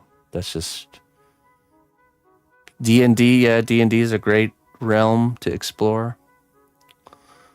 I think there's a lot of potential, work there. So I've done quite a bit of D&D sculptures. So you have to get to a point where you have enough work to show that would garner the interest of somebody wanting something different, maybe within that realm to be made. It's like D&D characters is a good one because that's something that's like individual. A person who has a character for their D&D that they're really attached to isn't going to find a statue of it somewhere. So they're going to need somebody to make a custom work for it, so. Monsters and pure fantasy, yeah. Yeah, just stay focused on growing your skill. Just if that remains your main focus, like how can I become better at this? And if that has to stay your main focus, because that is what will lead to the other stuff. Other stuff comes automatically. But as soon as your mind starts focusing too much on like, well, how can I monetize and make money on this? Well, it's not going to work out. You have to stay focused on the quality of the work. Because also a lot of the times I'll work pieces.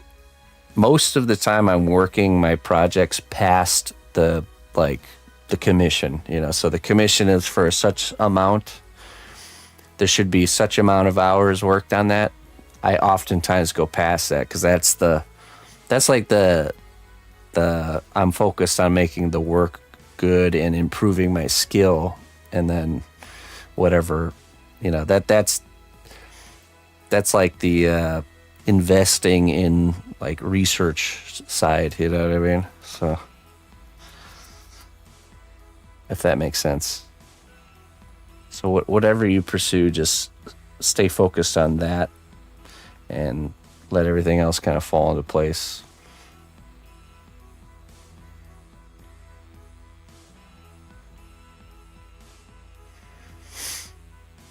Can you explain commission deeper? Does it mean you create after? Yeah, so someone approaches me and says, hey, I want this type of project or this type of character. And then that's it. Then I say, okay, well, we can do it like this for this amount. We could do it like this for this amount. And then like really narrow it in what they're looking to get as far as what they want and the budget they want to spend. And then we've kind of figure out a project to fit that. And then that's it. Once it's all locked in, then it's just executing. So.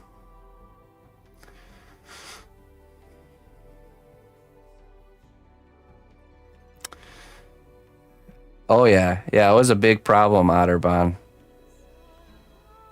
Shipping projects before cosplay was a big issue.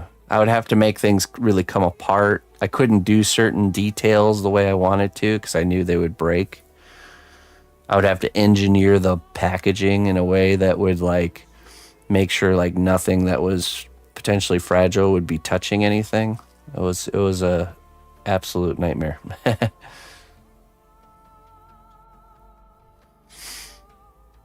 Yeah, you can't find steel stick in Germany. I know that firsthand. There's other epoxy clays you can get, but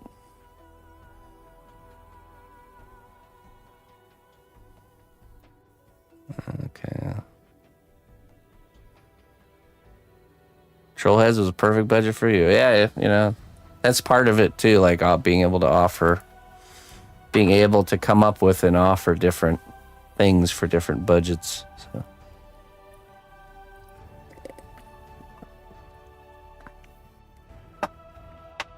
Steel stick is it's this stuff right here. It's a steel reinforced epoxy putty. So you cut off a slice. You can see it's got two parts here. There's the darker and then the lighter exterior. When you cut a slice off and you mix that together by kneading it, it starts a chemical reaction where it's going to start to harden in like 5 minutes. So it's like a clay that you can sculpt with, and in 5 minutes it like solidifies. So you have to move quick. And when it solidifies, it's very, very durable, very strong. So it's really great for building armatures, adding structure to things. Not good for doing like detail work because you only have 5 minutes, but you think of me every time you see it in the hardware store? Super glue is not really a strong bond, you know. Super glue is actually a pretty fragile bond. Steel stick is very tough, very heavy duty, so.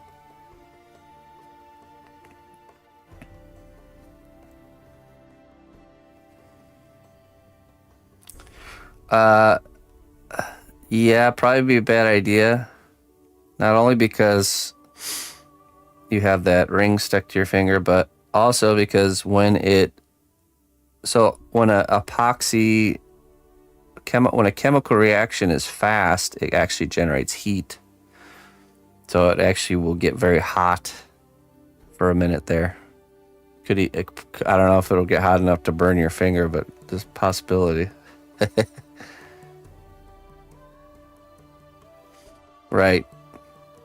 So anything that has a slower reaction time tends to not generate much heat, but anything that's got like a quick cure usually generates heat. And the volume, volume matters, so it's not very much volume for a ring, so it might not generate the heat.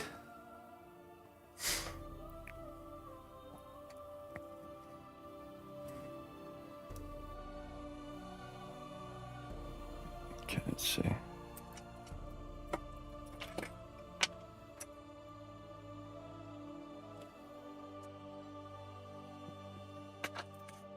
Need a particular tool here.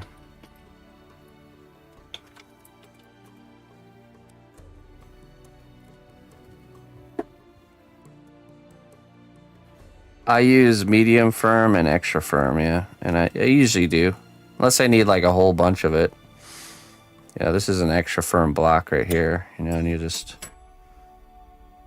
rip off a chunk and then just kind of squish it around. So that's usually how I'll do it. At the beginning of a character, you need a lot at the beginning, and then I'll use a pasta machine, but like once you're like into it, you don't really need large chunks at a time, just a little bit, so I just do that.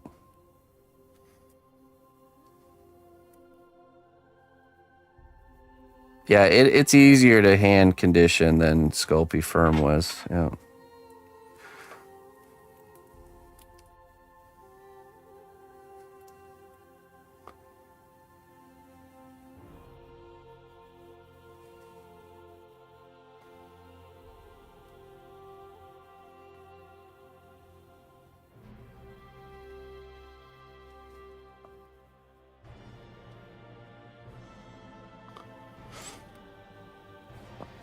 All right. Hey, have a good meal, my friend.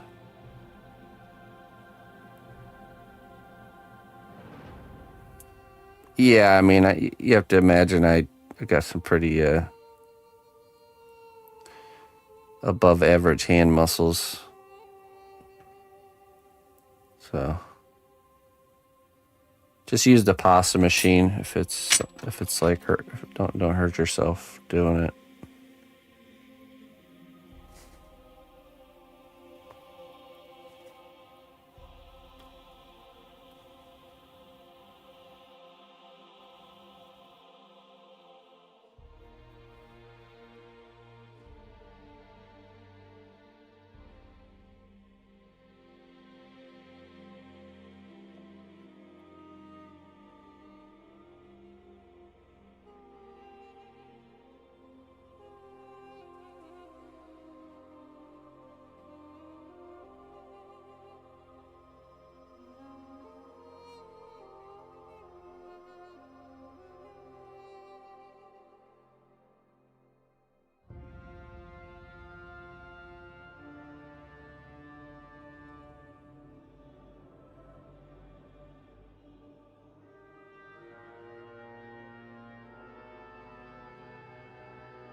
Chunky farmer hands.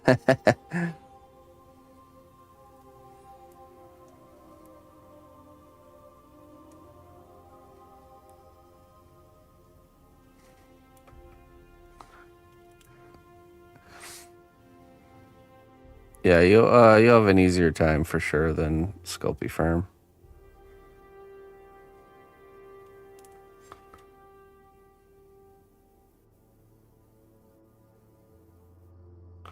Definitely a much more pleasant material to work with, for a lot of reasons.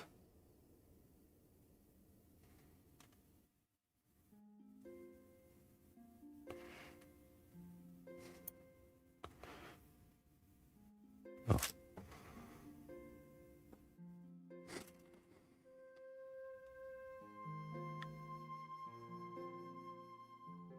There you go. Yeah, the cold season is definitely a time of focus for me for staying inside and get stuff done. So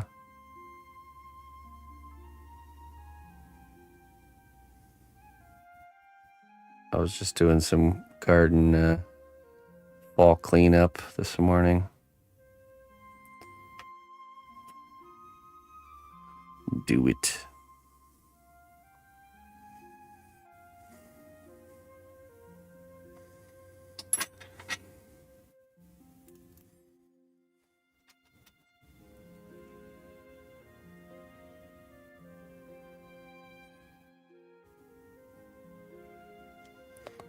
Let's get a Palpatine do it in there.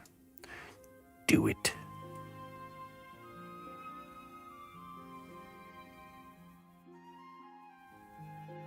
Yeah, I got a lot of peppers out there. It's been really dry. The beginning of the summer was like super wet, and it's like total opposite. It hasn't rained. Like all the grass around here is like scorched. Completely dead.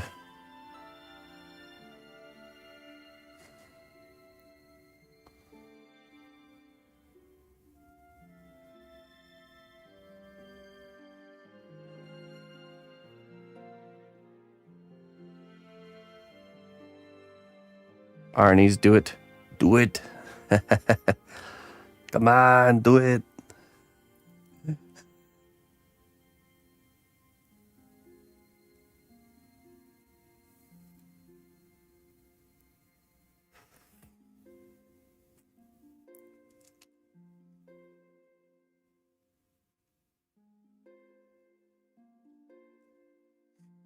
Yeah. Glad to have you here, Shuli.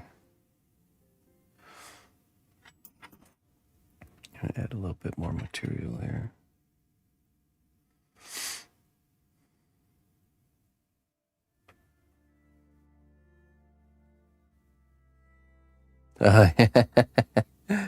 Oh my goodness.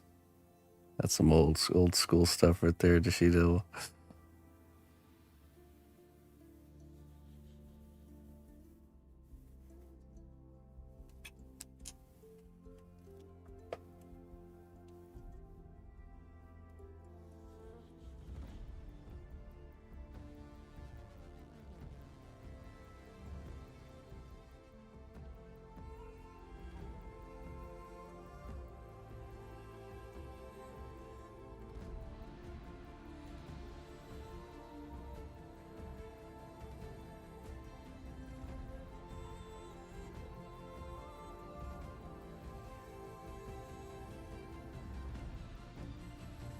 All right.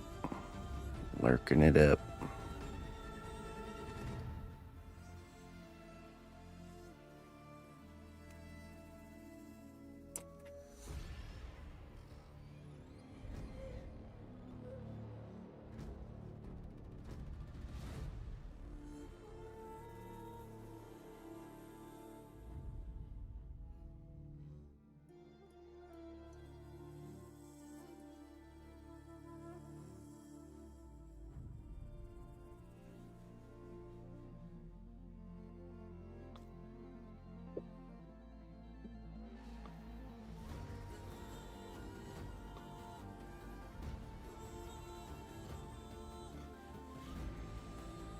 Yes. How many sets of hands did you have to make?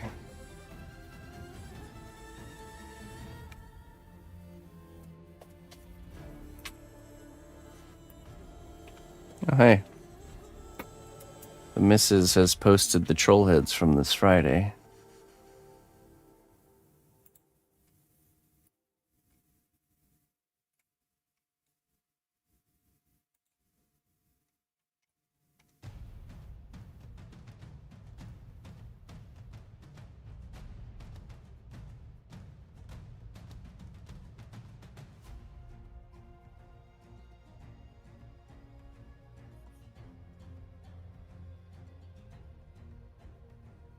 There.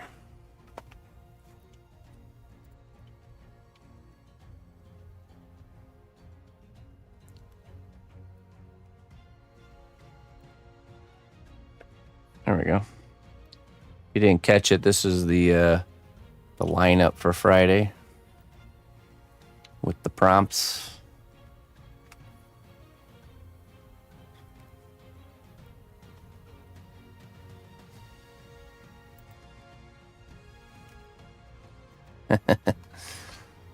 Expressive lady skeleton monkey. Nice, Clayton. Real nice.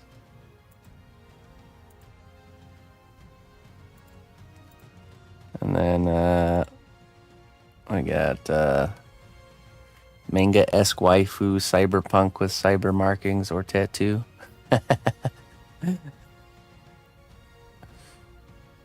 Dr. Stone Senku.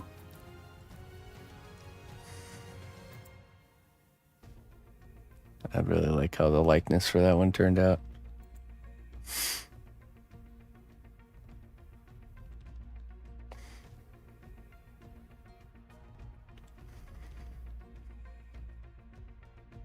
Old stomping ground, St. Charles. Oh, nice. Otterbahn. All right. We'll catch you later.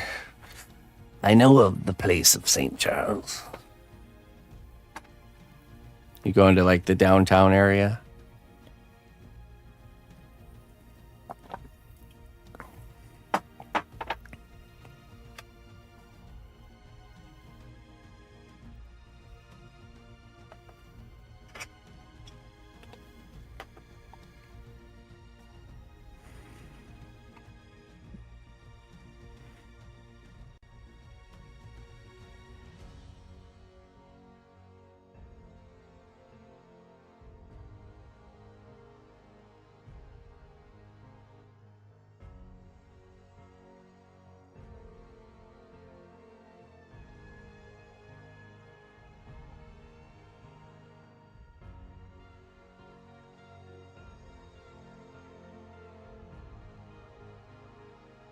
Oh, okay. All right. All right. Well, yeah. Have a good one.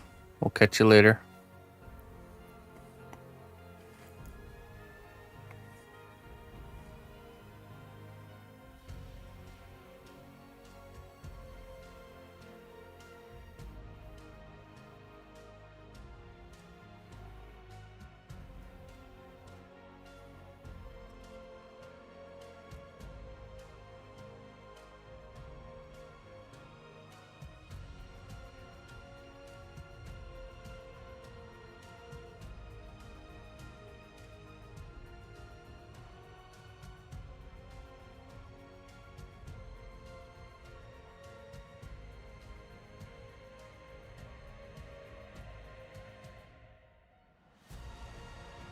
Yeah.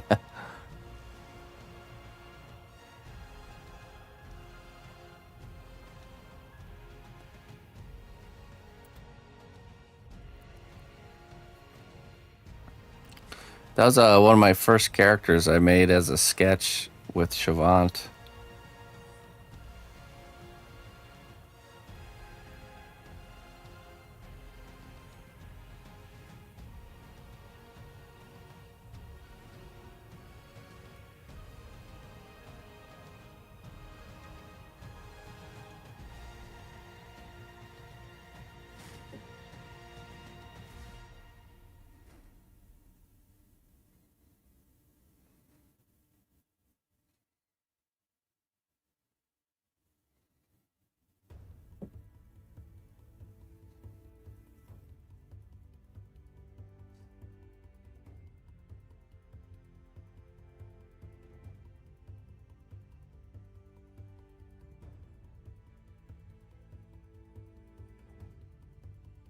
Oh yeah, a poster, hand-drawn poster from France. Is it from a creator on here on Twitch?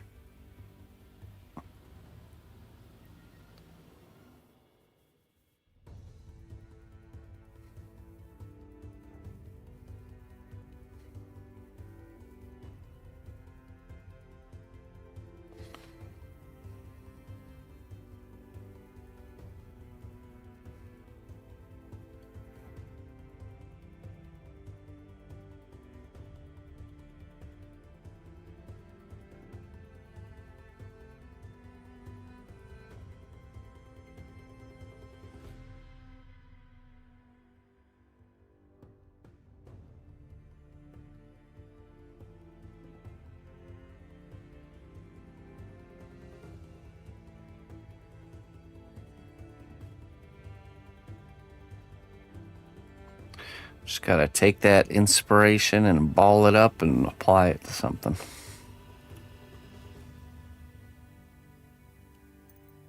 I gotta do this other thumb now. 2 months. Dang.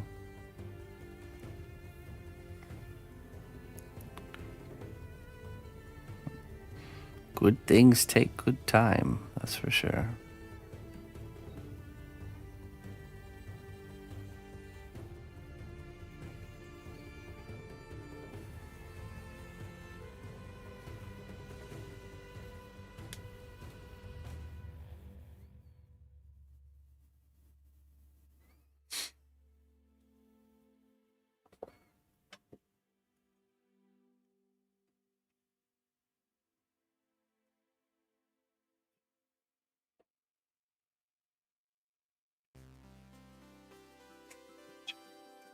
Here.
Hey, what's up, Offsol?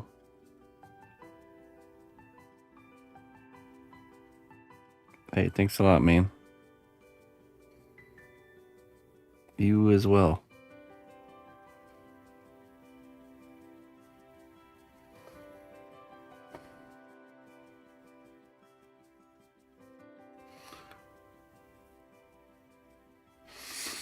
Yeah, just sculpting this here robot hand for our robot class. Doing some homework.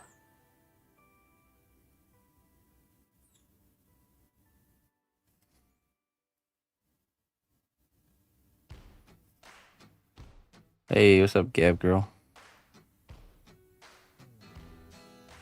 I have a one-on-one session with my student later. Other than that, pretty normal Sunday.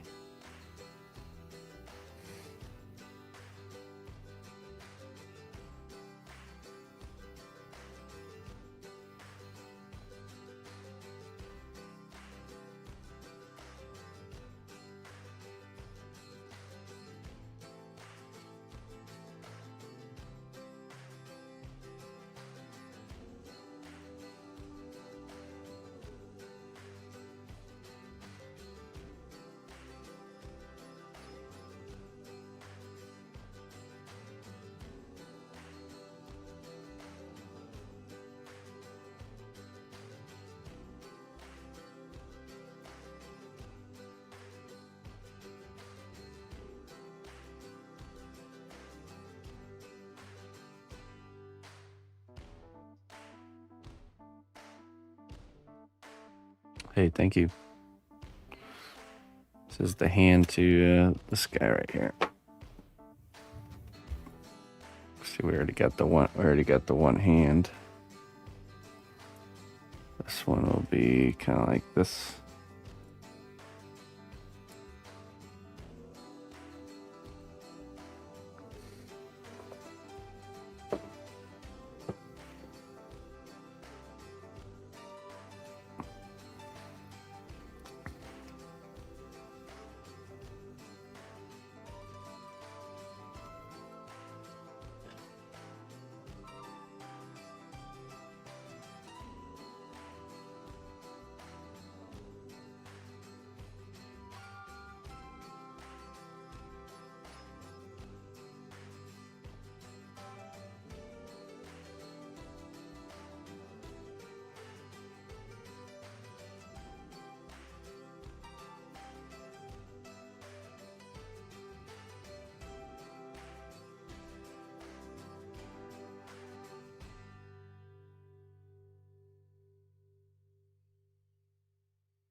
Hey, how you doing, Lori?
That's right.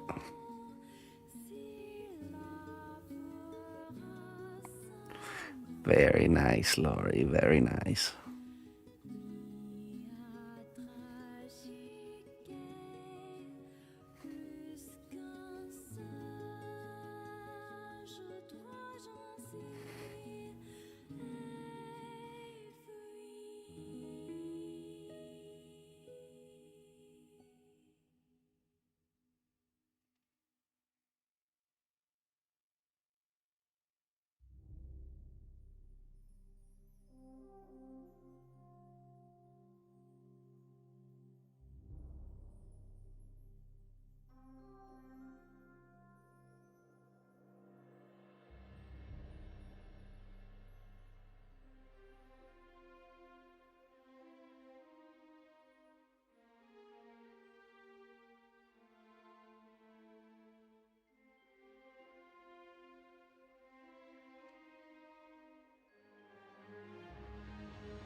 Right. We'll do our final detailing on this hand.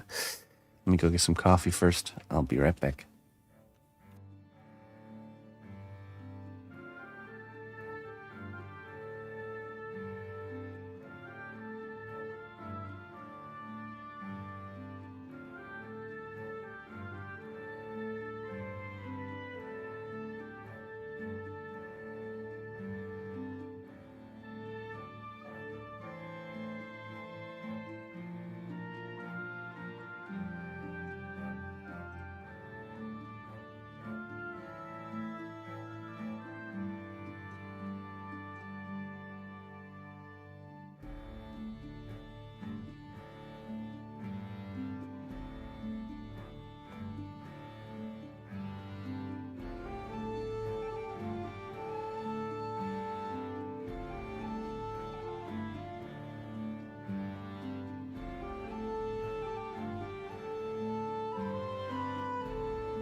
All right, I'm back.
Rosmia. Hello, Rosmia.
Hey, Burkle.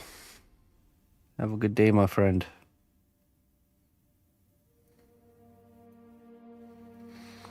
Until next time, traveler.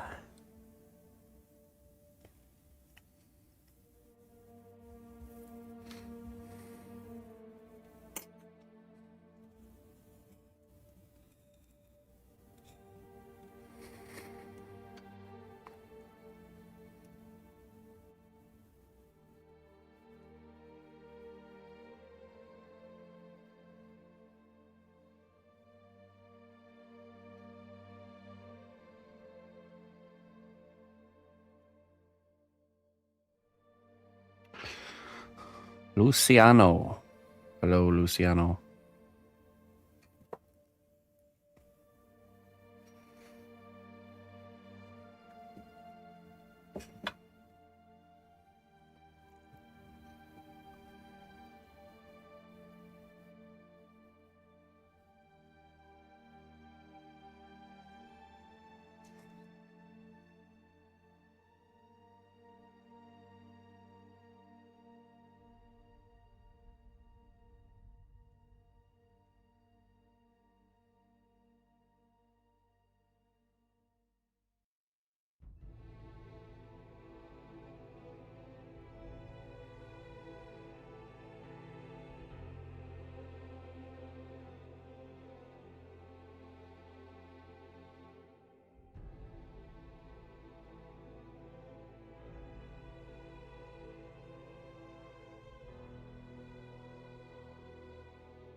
Greetings, fellow adventurer.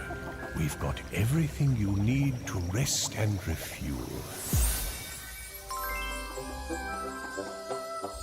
Luna Maria. Hey, thank you for the 4 months there, Luna.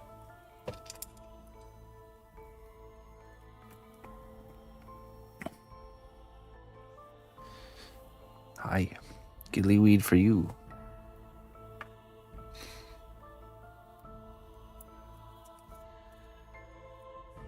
In the forest of dreams, every step is a choice. Tread lightly, but with purpose.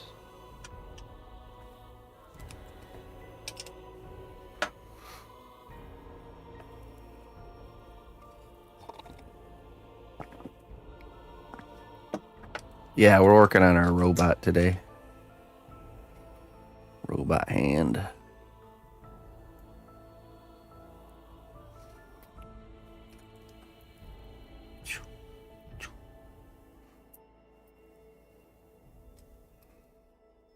Some scratches here.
All right.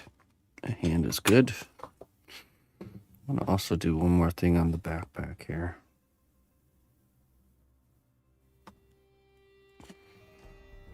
I think I wanted to add a keyboard here.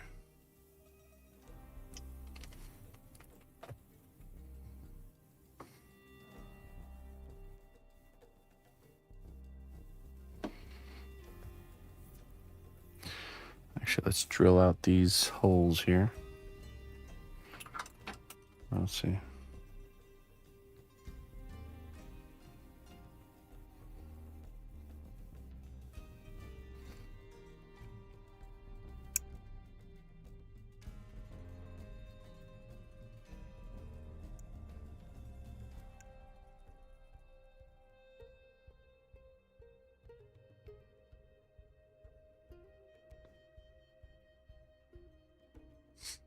I'll probably drill those.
Okay, that's gotta be the dullest drill bit in the entire world.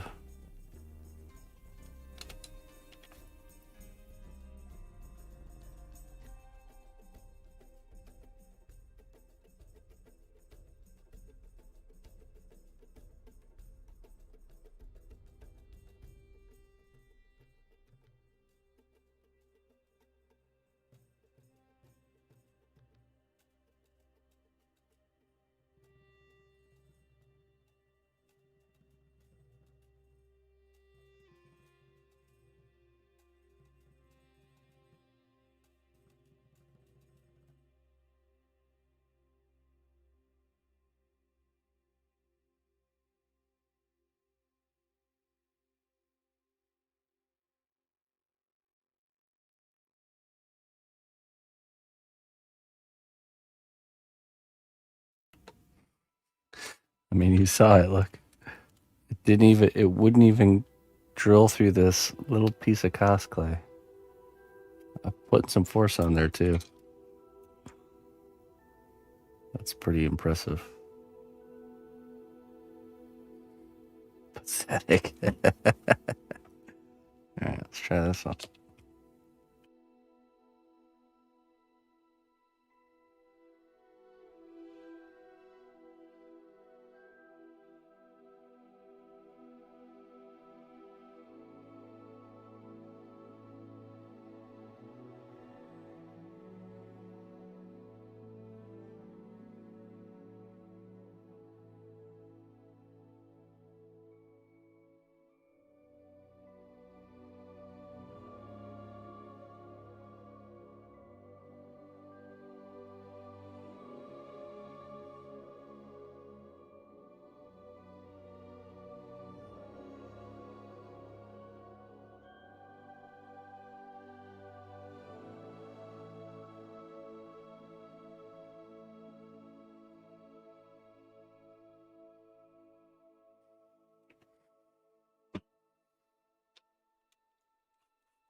Oh, nice, Bango Bango. Yes. Make disciples of all of them. Oh, did you get the stack of business cards I sent you to send, or the stickers to like randomly stick on all like random things?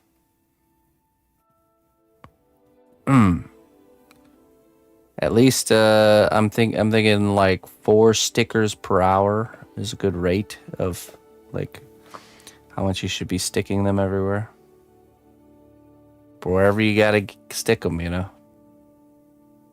With the QR code that like launches the stream so people come watch.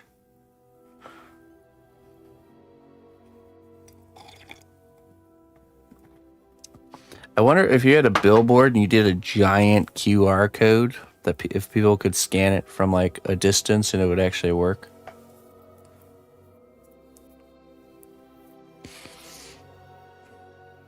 That'd be good, like viewer buff. Just of all the random people, scanning the QR code to join the stream. Out of curiosity.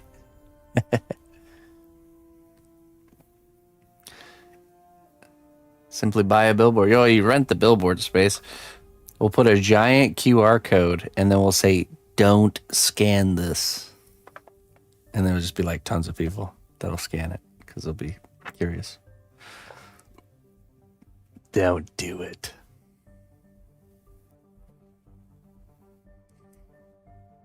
Hello, Looney Luna. The missus posted them on Discord. You can go check it out. The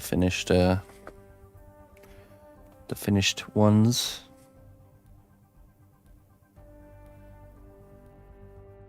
This guy catching me on buy/rent. Yeah, I'm not buying no billboard. Crazy. I think I am some sort of millionaire. Now, we might be able to rent one in like a really bad location so the rent is cheaper.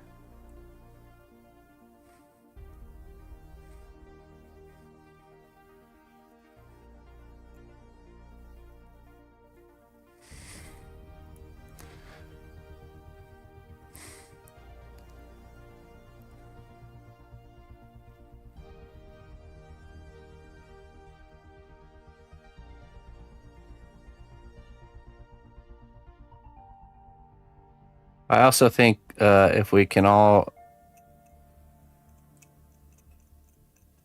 I was also thinking a good advertising method would be to like pretend to be like a maintenance guy for like an office building.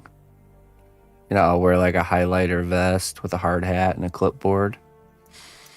And then get into the break room of the establishment and then hang up a flyer on their bulletin board. I was thinking that could work too. Pretty good. Maybe same idea, QR code.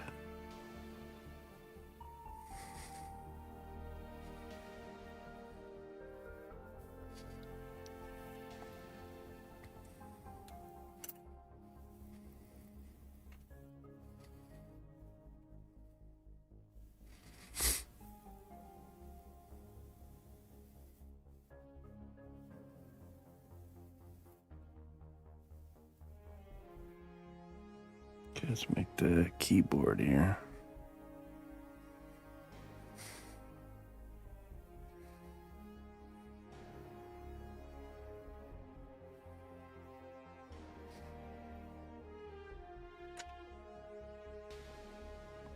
Yeah, they turned out good. I was pretty happy with those ones. Some good challenges there.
Mm-hmm.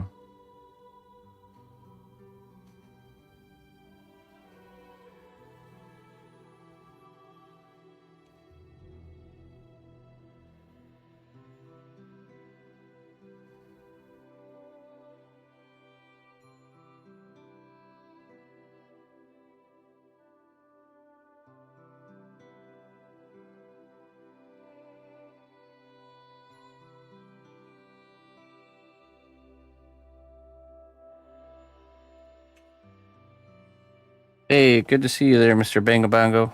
Thanks for chilling. We'll catch you later.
Be a lot going on everywhere right now.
This is a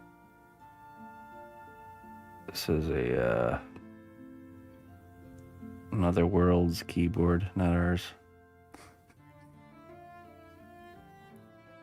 Battle damage has less keys. I'll still add a spacebar though, I think.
Now these are special keys that don't let dust get in,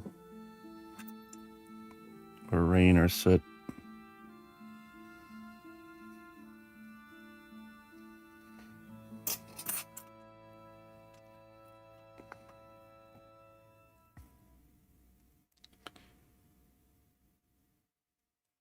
Okay, we need to make some tubes. Some small tubes.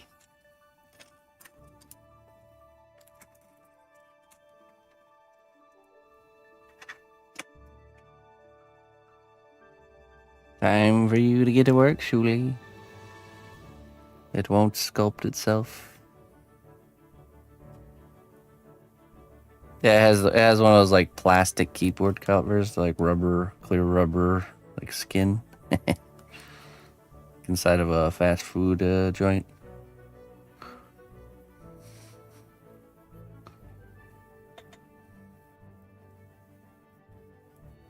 Okay, so.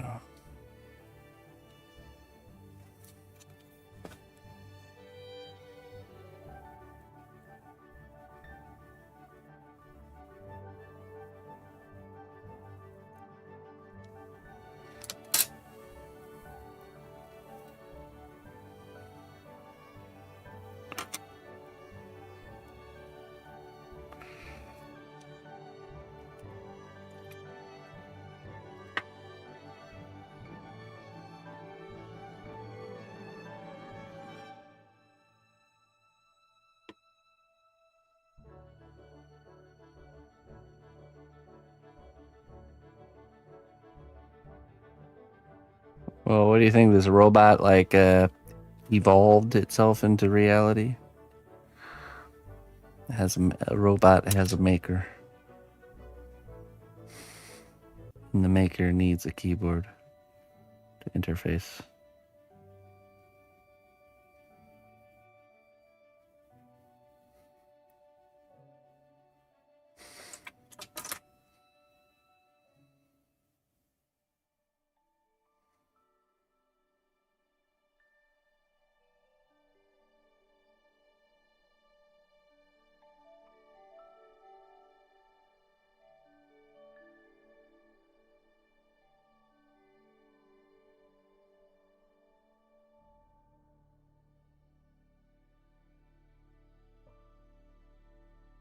Machines making machines.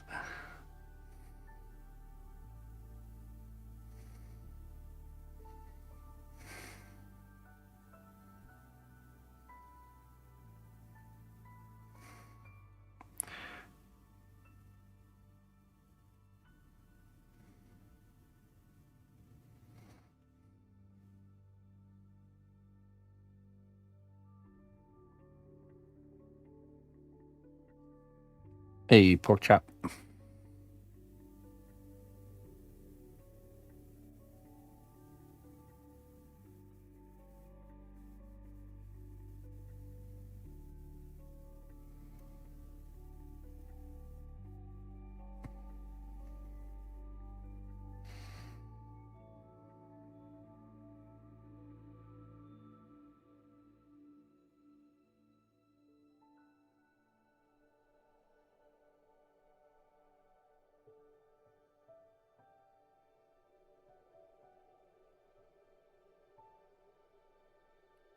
That's a John Connors keyboard.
Right.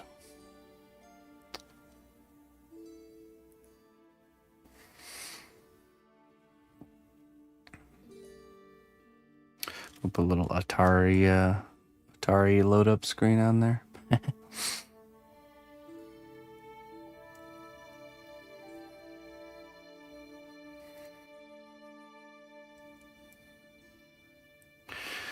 All right, we'll get the hand and that in the oven and lock those in. Just leaves the forearm and the shoulder to sculpt, which I will try to knock out in between throughout this week. I imagine we'll have some time because we're not going to be starting any new layers on any of the other projects. So we can use that time to really get the robot completely caught up. So when we come back from Germany, we can start the next lesson. Okay. Well, ladies and gentlemen, thank you for joining me this Sunday morning. There will be Germany streams, but it will be Germany time. It'll be different time zone streams, so it won't be the same kind of schedule. The only thing will be the same will be Fridays when we do the troll heads. We're going to do 2 troll heads, and I will stream at the normal time for troll heads, so like 11 a.m. Central Time on Fridays. But the rest of the week, the work will be done in the morning in Germany time, so your time, yeah. So it'll be like 7 or 8 a.m. till like noon Germany time will be the stream. So we're leaving. So I'm leaving the middle of the month. So around the 15th is when we're leaving. Well, actually, a little bit before then. So this next week or this upcoming week is the last week we're here stateside. So then we're in Germany for a whole month, and then we'll be back like mid-November back in the States. But like I said, I'll still be going live. We'll be streaming over there. We got a whole workshop set up over there, and we're gonna bring the whatchamacallit, the Drenai Priest project with us and do a lot of work on that there, since that has a deadline, approaching deadline. So that'll be the mission. But anyways, thank you everybody for joining me. I will be back on tomorrow morning, bright and early, and we'll be working on our this character right here. And yeah, Trollheads will be made in Germany, but we're only doing 2 a week instead of 4 while we're there. So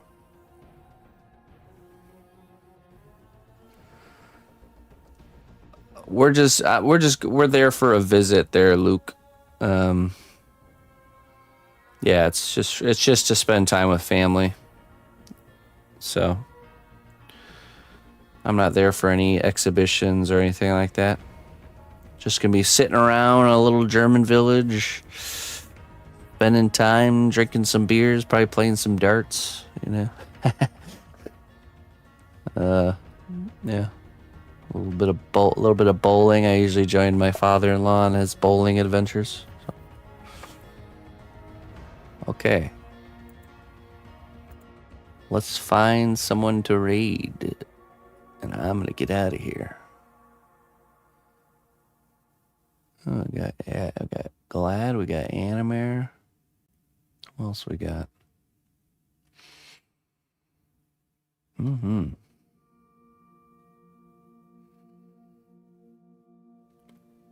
know, let's go raid Animare. See what she's up to.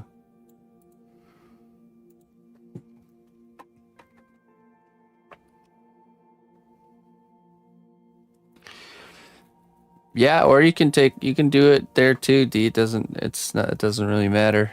I mean, if you're in America, we'll just hold off. If you get a troll head while we're in Germany, we'll bring it back with us and we'll ship it when we get back. But if you're in Europe, we'll ship it while we're out there. That's kind of the game plan. So everyone gets cheap shipping on Germany month. Let's see here. Let me get this locked in. All right, let's go see what Animare is up to. Okay, my friends, have a wonderful rest of your weekend, and we'll see you tomorrow, bright and early. It's a new week. Bye-bye.